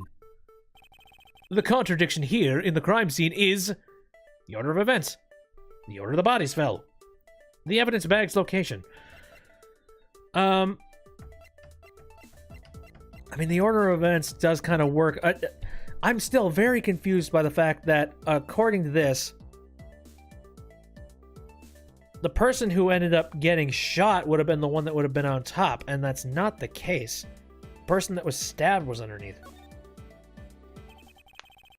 Let me get this straight. What you are arguing is this. Mr. Faraday took the gun from his evidence bag and shot Mr. Rel.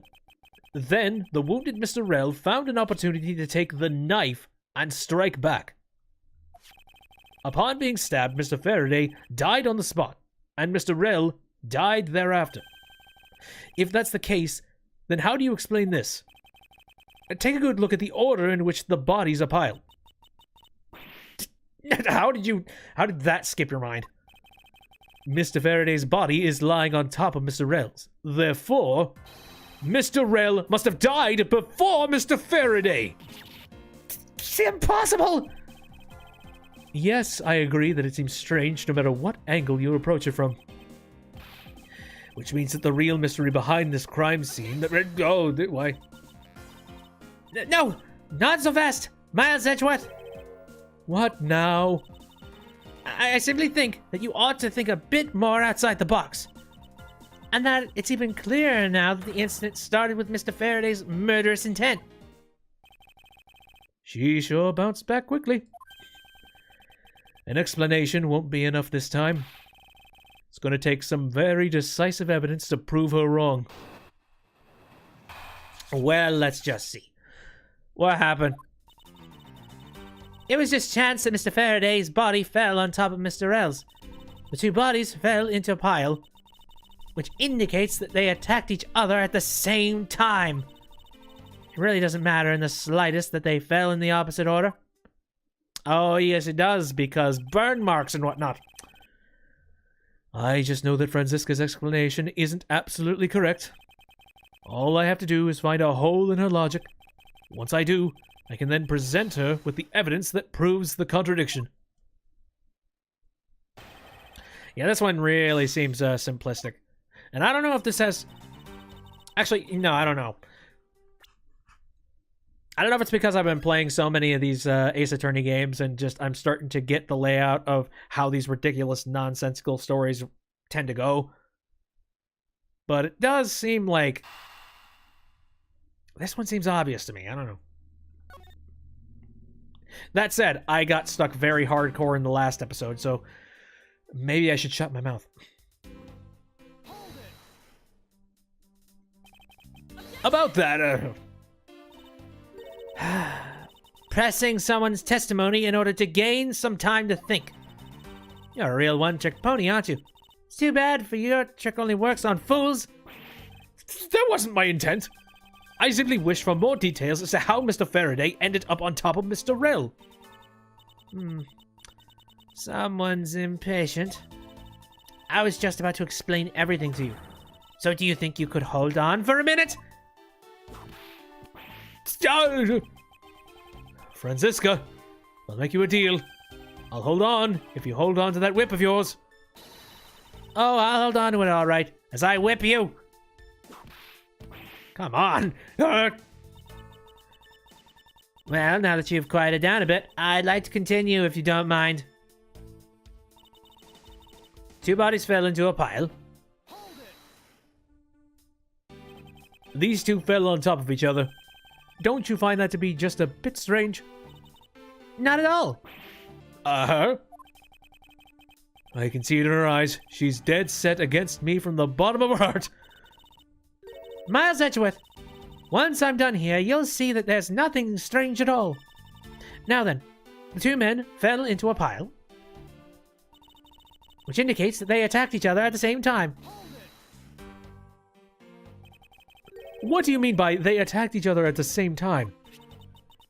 I assume Mr. Faraday had the two different weapons in his hand. He made to attack Mr. Rell while holding both the knife and revolver, and then, after Mr. Faraday fired the gun, Mr. Rell grabbed the knife as he was falling and stabbed Mr. Faraday. That is how Mr. Rell wound up on the bottom with Mr. Faraday on top. At close range, this is more than possible. Yes, it's possible, but... Well, if you have any other ideas, then show me what you've got. Oh, I will. And to that extent, I'd like for you to append what you just said to your testimony. I don't see any point to that, but as you please. That fact indicates that they attacked each other at the same time from close range. No, they did not.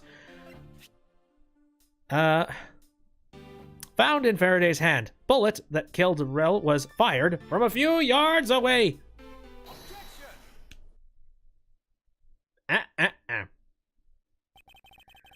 So you believe they killed each other at close range? Sorry, but that's impossible. Just as it's written in the crime scene notes, the firing of the handgun did not leave a gunpowder burn on Mr. Rell's clothing. Therefore, Mr. Rell and the gun must have been separated by a distance of at least 2 or 3 yards. Yes, this is by far the biggest contradiction. The 2 bodies are piled up on each other, yet the gun was fired from a distance. And with there being no chance that Mr. Rail moved that far from after being shot, depending on how he dove, that leaves only one possible explanation. What a completely foolish line of foolish thought from a thoroughly foolish fool. If I'm not right, then who was it who made the first move with the intent to kill, huh? Who? The person that attacked first with murderous intent, that would be...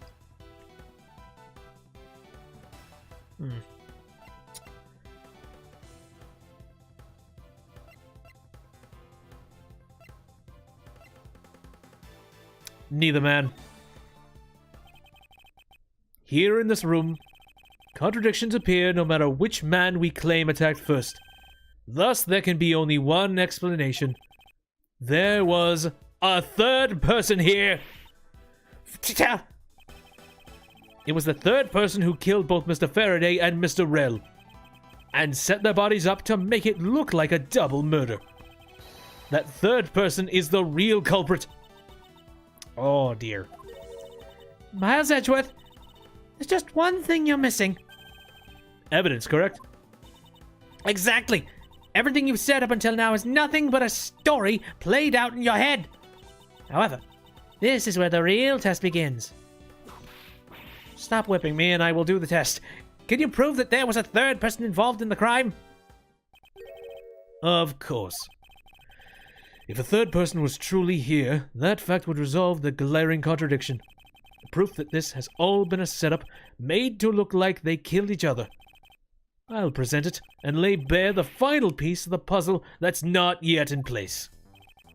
What is the piece of evidence that proves there's a third person involved? All right. Let's think hardcore about this one. Evidence that proves the thing. I mean, there's a whole bunch of contradictions involved with the fact that there could potentially... all right, the final proof has got to have something to do with the fact that there was no scuffle.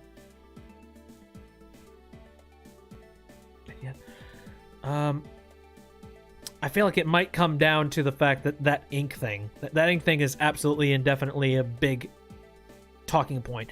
Considering the fact that I feel like the person, like, somebody set the whole scene up, and the ink would be a very clear indicator of the fact that somebody didn't know if he was left-handed or right-handed, and in that regard, yeah, left hand. I'm pretty confident about this. Let's try. This is that very evidence. And exactly how is this related? Do you think you could explain it to me? I'm so wrong. There's no need for an explanation. Well, I have no idea how it's related, so could you please explain it to me? Yes, well, let me guess. You can't explain it, can you?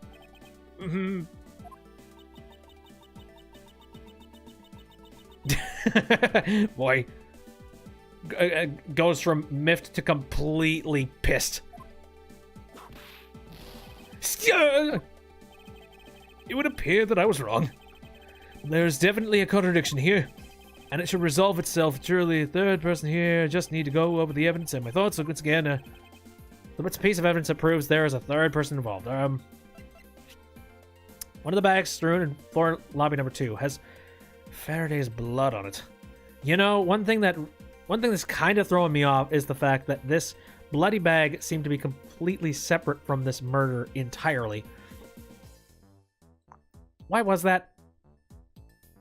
I'm not entirely sure why that would be. If this was a part of the whole murder scene, I feel like this bag would have been pretty directly touching or connecting with somebody's bloody orifice. Alright, got it. The gun in Mr. Faraday's hand, and the plastic bag with his blood. Oh, okay. Is this not what I was thinking about? Did I just stumble into the answer? These two items point to the presence of a third person. How so? Recall Detective Gumshoe's testimony. I was in the hallway the whole time, but I didn't hear a single peep of a struggle. If there wasn't a struggle in this room, then there shouldn't be any plastic bags on the ground. Meaning that someone else must have deliberately scattered them around. Do you not see the possibility in this? Disregarding the gun for the moment, there's a high probability of blood splatter when a knife is used on a person. If the culprit held the knife with a plastic bag around it, they could use the bag to catch any blood splatter from when they withdrew the knife. Then, by spreading a few more plastic bags around, mixing the bloody one in with them, and arranging the room to make it look like there was a struggle between the two. Okay, I didn't quite understand it. But I did understand, it's like, okay, why is this bloody bag not next to the bodies? I mean, it was, but just, it was a little bit remote, about like 2 feet away. They were able to conceal their presence. Ah!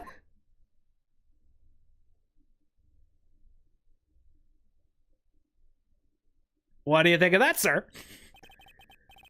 Looks like we still got a long way to go in this investigation. Yes. Hello? Who? Who's this? Oh, hi. How's it going? I've never seen the judge outside the court. What the heck's up with you, pal? Mr. Bad, I advise you to place Detective Gumshoe under... Oh no, Gumshoe! What? What's the meaning of this? Looks like you're not man enough to discipline your own subordinates. Don't you dare. That detective claims he was there, standing in front of the door the entire time. But I have it on good authority that it was all a giant lie. Oh boy. Monsieur, I ask you, please explain that last statement. I'll let his honor explain it himself. I saw it with my own eyes, I tell you. During the recess, there was a period of time when there was no one in the hallway. What? See, Mr. Bad? So I ask you, why would a detective who was supposedly doing his job the whole time want to fabricate such a lie? Gumshoe, did you kill Faraday? No! Of course not, sir! It would appear that the one who set the whole crime scene up is that detective, which basically renders his testimony a complete lie and wholly invalid. It looks like your perfect logic has just come tumbling down, Miles. I was in the hallway the whole time, but I didn't hear a single peep of a struggle. Oh dear. Think of something quick, Miles. Think of something quick. Was that statement really a lie? Detective Gumshoe, you're now a suspect in the murder of 2 men. Now spit out the truth, or so help me. I haven't lied to anyone, sir. Honest. I was really there. I was in the hallway the whole time. Detective Bad, I ask that you please do not act without my permission. After all, I am the one that is heading up this investigation, am I not? Ah, damn it. Don't talk like you know what's going on, boy. All I want is for this investigation to run perfectly. Perfection is the only wish of a disciple of Uncom, after all. Therefore, before you take Detective Gumshoe into custody, I'd like to set the record straight on something. What's that? What should I ask Detective Gumshoe about? Oh boy! Good thing I can save here, because I have no clue. There's got to be something that I could use to maybe save him before he gets locked up. All right. Motive for the murders. State of the hallway. Why he wasn't in the hallway. I mean, we could obviously ask him the question, like, why would he have the motive for the murder? But I'm sure the first thing he would say is, I got nothing. There's no reason why I would murder anyone, sir.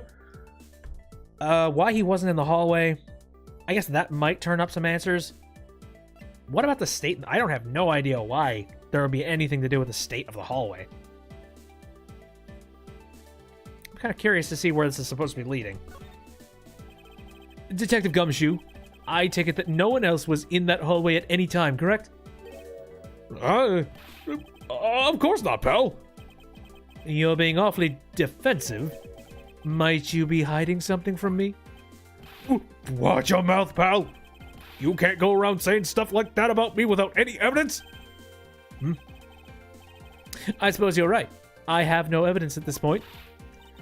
Miles Edgeworth, how can you be losing a battle of wits with this detective? You're a disgrace. Maybe I should ask about something else. What should I ask Detective Gumshoe about? Shit, okay. Well, at least I get another chance. Why weren't you in the hallway? Detective Gumshoe, why were you missing from the hallway for a span of time? Look, pal, like I said, I was there the whole time, okay? But there is testimony against you. Miles Edgeworth, why are you wasting our time with a completely useless question? The only logical reason as to why he was absent is that he was busy committing the crime. Well, good for you. Anyone who says otherwise is a fool. Wow, alright. Two out of 3. Wrong. Alright, so apparently we need to ask, like, what would his motive be? I suppose the one thing I'd like clarified is Detective Gumshoe's motive for committing this crime. Motive. Gumshoe, you got a grudge against Faraday or anything? No, sir. Not me. Not a single bad thing against Mr. Faraday, sir.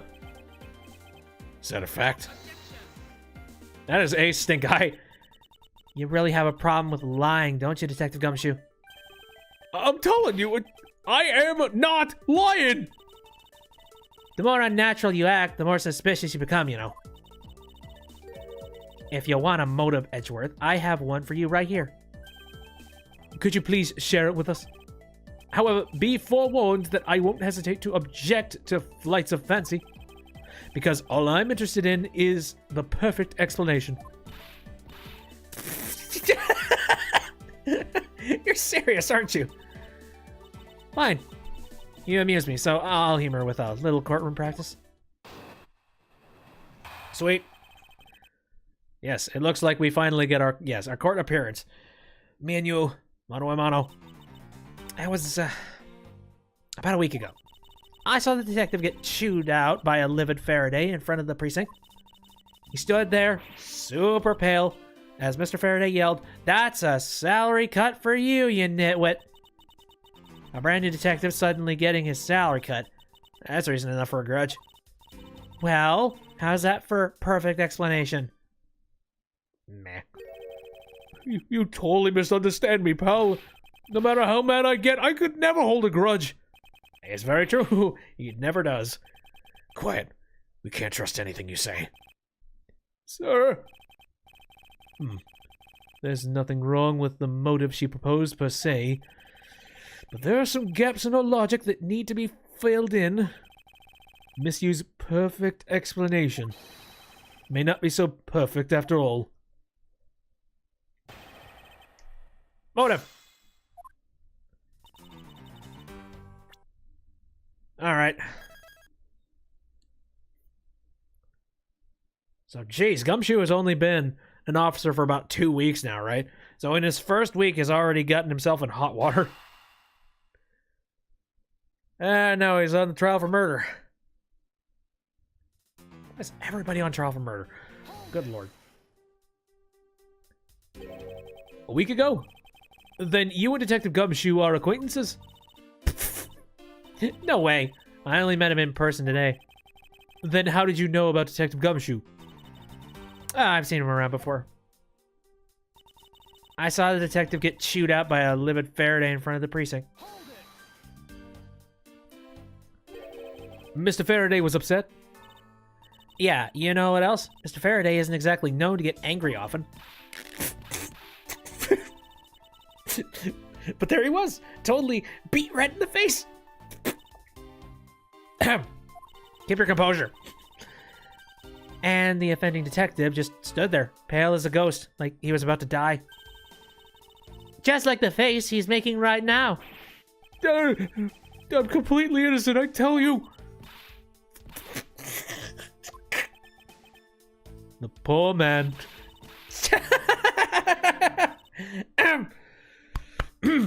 Yeah. It's quite the scene with the detective. He stood there super pale as Mr. Faraday yelled, "That's a salary cut for you, you nitwit." You just stood there watching this unfold in front of you? I mean, this must have been some pretty good drama if you love watching idiots get their a salary cut, but yeah. Yeah, I have to say it was really enjoyable too. Yeah, Sociopath. But that's why when I saw Detective Gumshoe earlier, I knew to steer clear of him. No way. I thought it was because I had something stuck on my face. But you do. What have I got stuck on my face? Let's start with your eyes, nose, mouth. Oh, and those ridiculous eyebrows. Hi. Jerry, stop yelling at the man. Ah, man, messing with your head is just too much fun. Miss Yu, if you don't mind, I'd like to return to your testimony now. Sure, why not? Brand new detective suddenly getting a salary cut. That's reason enough for a grudge. To cut a new detective's salary right off the bat like that? I'm not really familiar with the way you guys relate, but is that common practice?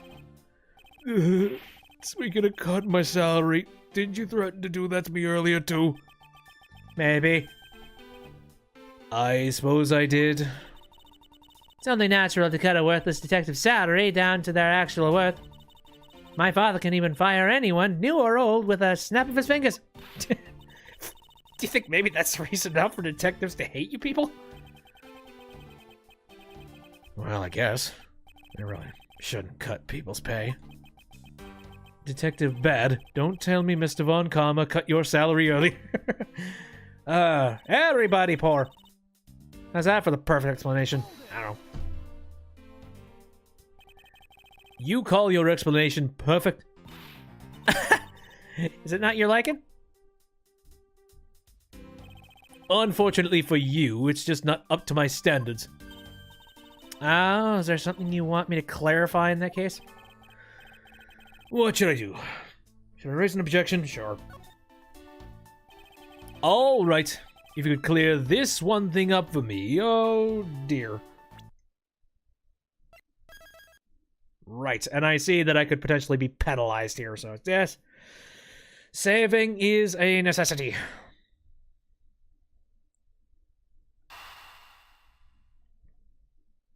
Okay.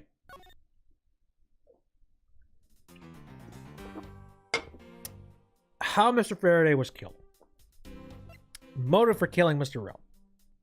Faraday and Gumshoe's relation.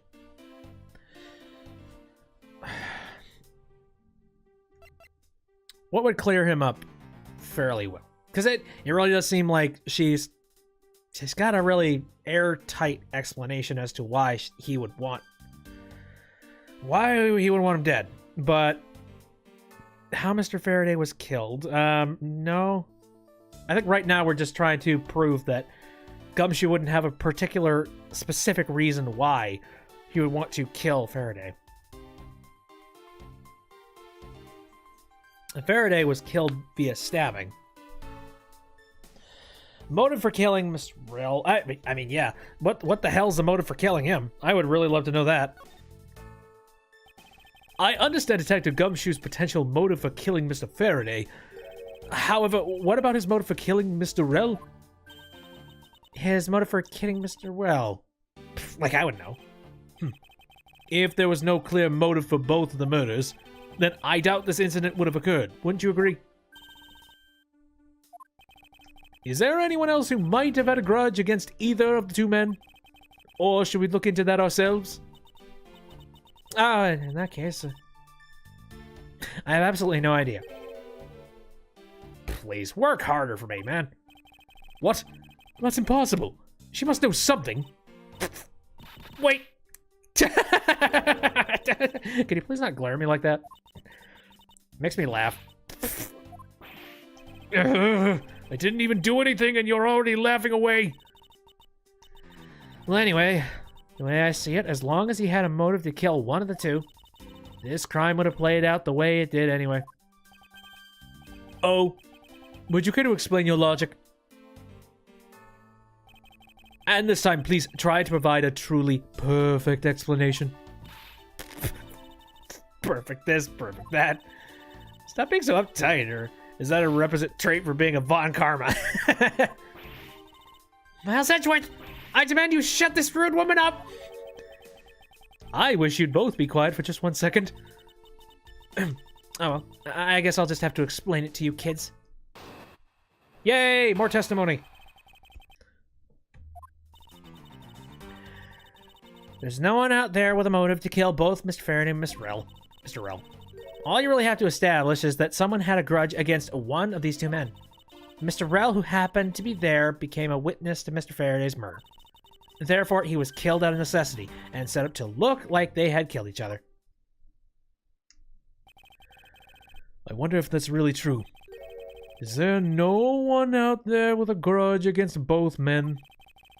I should take another hard look at the evidence for this morning's case. Nice hint. The second KG8 incident, as people are calling it, involving an embassy staff member, and the two men who both wound up as suspects in the case. Is there someone else I'm overlooking who is somehow related to them? Right, this is all tying back to KG8.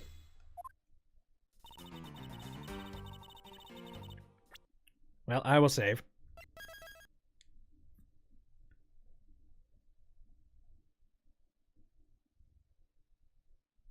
Dibbity done.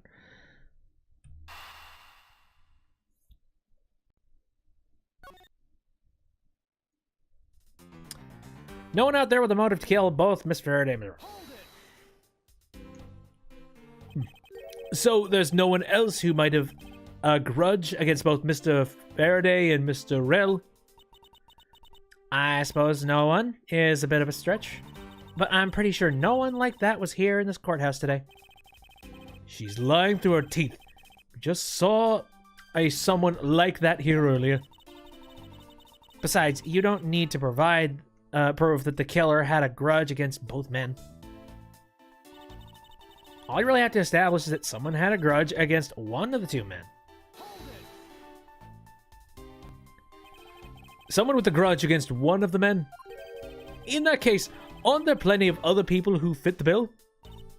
Sure, after all, who doesn't garner scorn from another simply by being alive? Very true. As long as there are... oh, God. Where was that? Where did I originally hear that? Just somebody who said the phrase, like, as long as there are... oh, right. That was Team Fortress 2. I just remember, like, the Team Fortress 2 sniper episode. As long as there's two people in the world, someone is going to want someone dead. But the only one who held a grudge and acted upon it by killing was Detective Gumshoe. Furthermore, Mr. L, who happened to be there, became a witness to Mr. Faraday's murder. So you're saying that he was basically silenced? Aren't you glad you managed to avoid the same fate, Your Honor? Why, if you had been the one who witnessed the blood-covered detective... Detective Gumshoe, you would even kill me? What? I could never do something as terrible as that, Your Honor. There's no need for even a second of deliberation. I will hand down my Jesus, you're quick to decide. Your Honor, take a look around. We are not in a court right now. It would be greatly appreciated if you would stay here with us in reality. Oh, please forgive me. I know not what I do. And we are already aware of that. And you there, Miss Yu.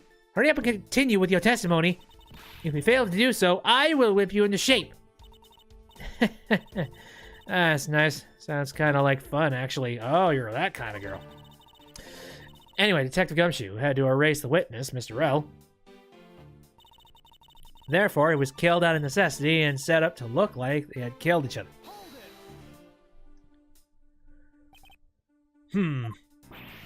I didn't do it, pal.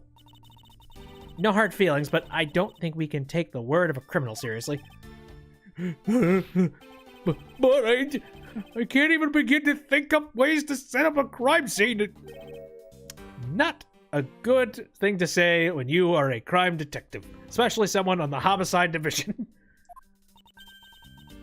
I suppose you do lack the necessary tactical mind required to do such a thing. Why do you have to kick a man when he's down, pal? Yeah, shouldn't put yourself down, detective. You're a big boy. But you thought it up all by yourself, right? Yeah, that's right. And I worked real hard at it, too. I think this proves one thing about the detective. He has the mental acuity of a worm. Equity. I have to admit her explanation makes sense. However, there's also something she overlooked in her testimony. I should present that piece of evidence and see if I can't make her see the truth. No one out there with a motive to kill both Mr. Faraday. Oh, really? Well, let's just take a look at the incident overview. Yeah. So, Miss CU, European Embassy staff member, Manny, Colton found not guilty. A mono group relation. I feel like we got ourselves somebody who could have potentially done this murder. And it happens to be somebody very close. Miss Yu, I believe there is someone you overlooked in making your statement. Or rather, is it because you'd rather not bring this person up? What do you mean? We are looking for someone with a reason to kill both Mr. Faraday and Mr. Rel. I can think of at least one person that fits the bill. He was the suspect in the original KG-8 incident. And a member of the Cordopian Embassy staff, Mr. Manny Cohen.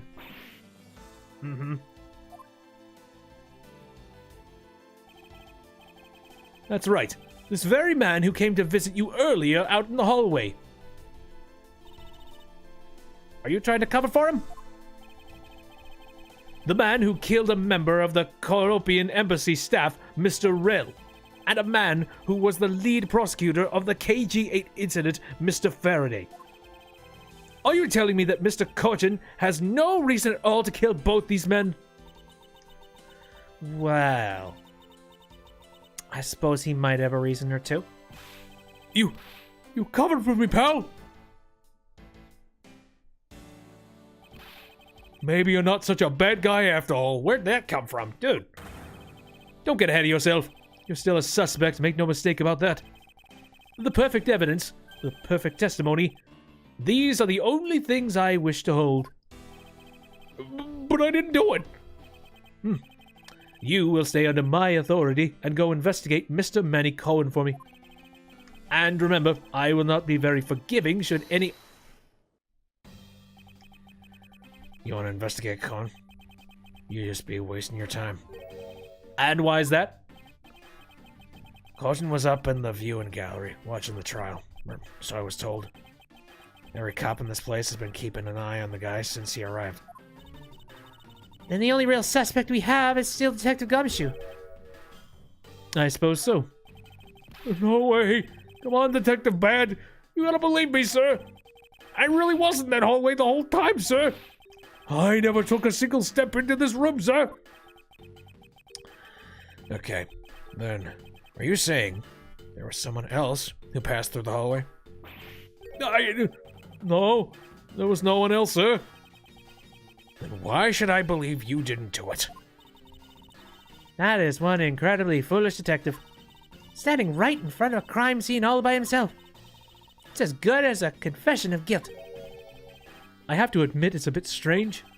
Most criminals will fabricate some sort of lie to escape their crimes. And if that detective really wanted to prove that he is innocent, you'd think he would have at the very least offered up, "I spaced out while on duty," or something like. Come on, Gumshoe. Time for your interrogation. Ah, darn. Detective Bad. Hold it. Hold it. No! Come back! Miles Edgeworth, I will go on ahead and report this to Papa. And that, as they say, is that. Right, everyone.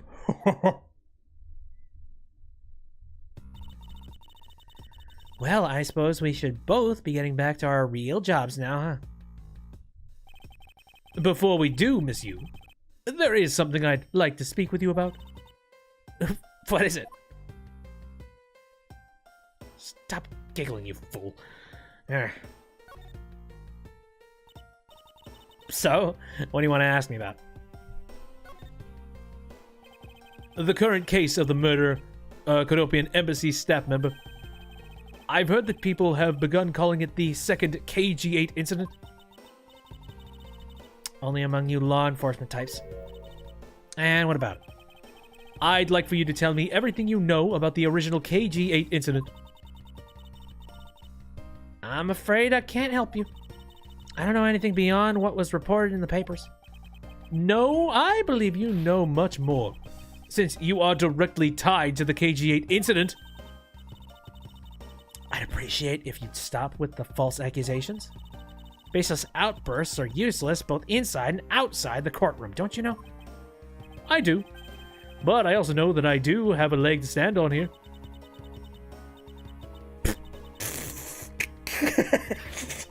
You can stop making that ultra serious face in front of me. If you could please stop laughing for just 1 second. I'm not gonna make any headway like this.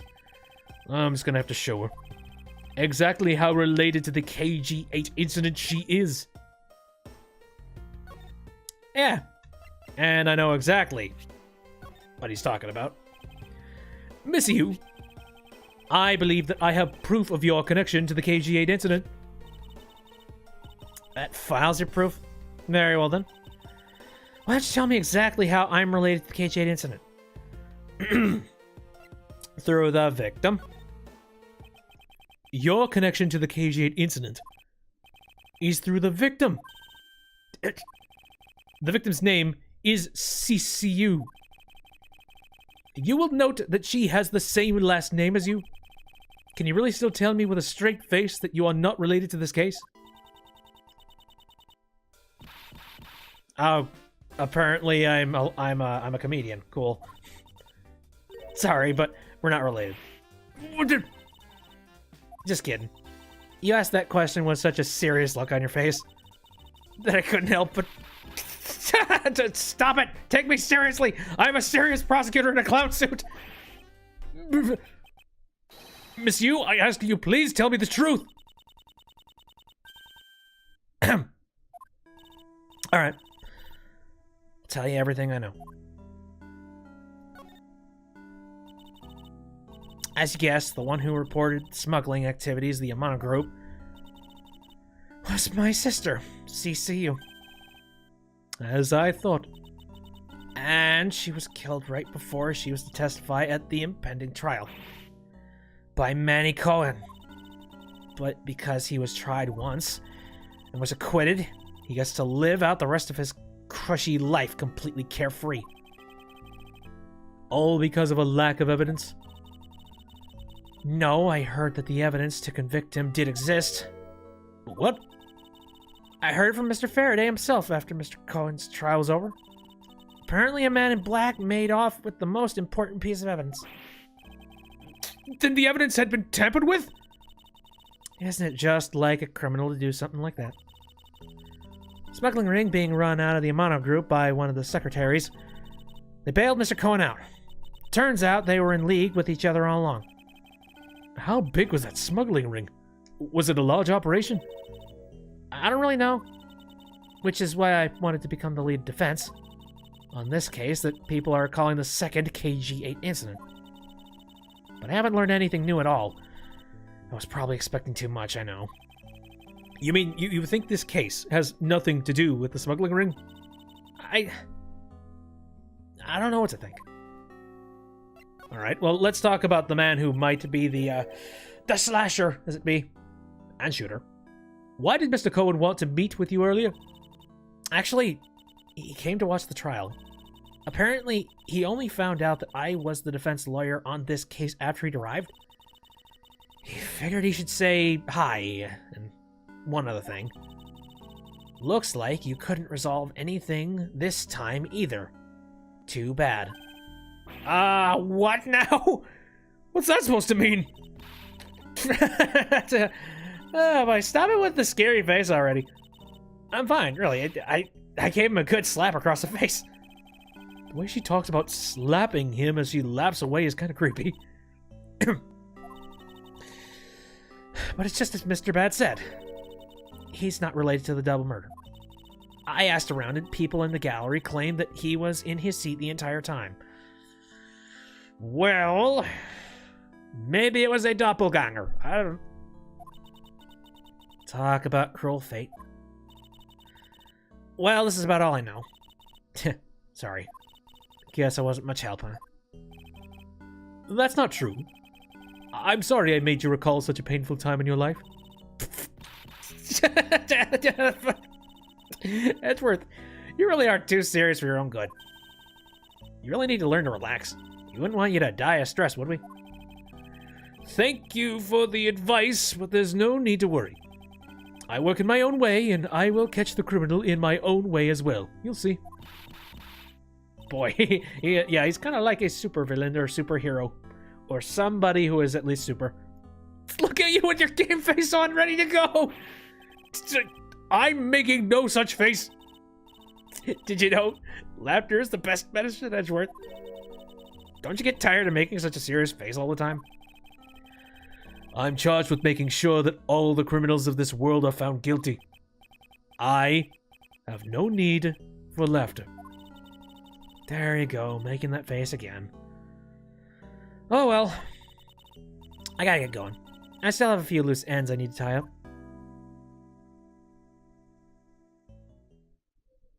Goodbye, giggly woman. The KG-8 incident and this murder investigation. It's my belief that these two cases are related to each other somehow. Plus that detective, Detective Gumshoe. It's obvious he's lying, even though the lie is hurting his chances. Clearly this case is far from over. But whether or not that detective is the murderer can only be determined once I've completed my perfect investigation. Mr. Von Karma, I swear to uphold your honorable name, or my name isn't Miles Edgeworth. To be continued. All right. Well, been a long chapter here, and I think we're gonna cut it off for now. This has been interesting. Back in time, forward in time, back to the present. Let's go to the future. And now we're back in the lobby. I wonder what is actually the mechanism that is supposed to be inside that thing. I hope it's not like a detonator to just explode the case, which that would be very violent. But anyways, that will do it for the stream tonight, I think. So, thanks everybody who popped out. I appreciate it. If you want to take a look at this episode after it's done, it was actually, I'm not going to say flawless, but at the very least, there was plenty of things that I did right this time around. So I will probably just go ahead and process this and upload it to YouTube as soon as it's done, after like the whole processing thing, and as soon as I get time to do the upload. Oh, also, fun fact, I have actually come up with a faster way to process all the footage. Because before, since I moved over to the whole 1920 1080 stream thing, yeah, it's a lot harder to do. It's a lot harder to like process footage just because I don't know why. I guess just the extra resolution really does take a toll on my old conversion software that I was using. But I managed to find a method that uses my 1080 graphics card, and now I'm using that as CUDA video encoding type of stuff, and hardware acceleration. Thank God for hardware acceleration, because I've cut it down to, I think, like 15 or 20 minutes. Like, that's not bad, because before I had to wait like an hour. And I think it's because I was doing it strictly off of CPU power. And I don't have the best CPU. It does the job.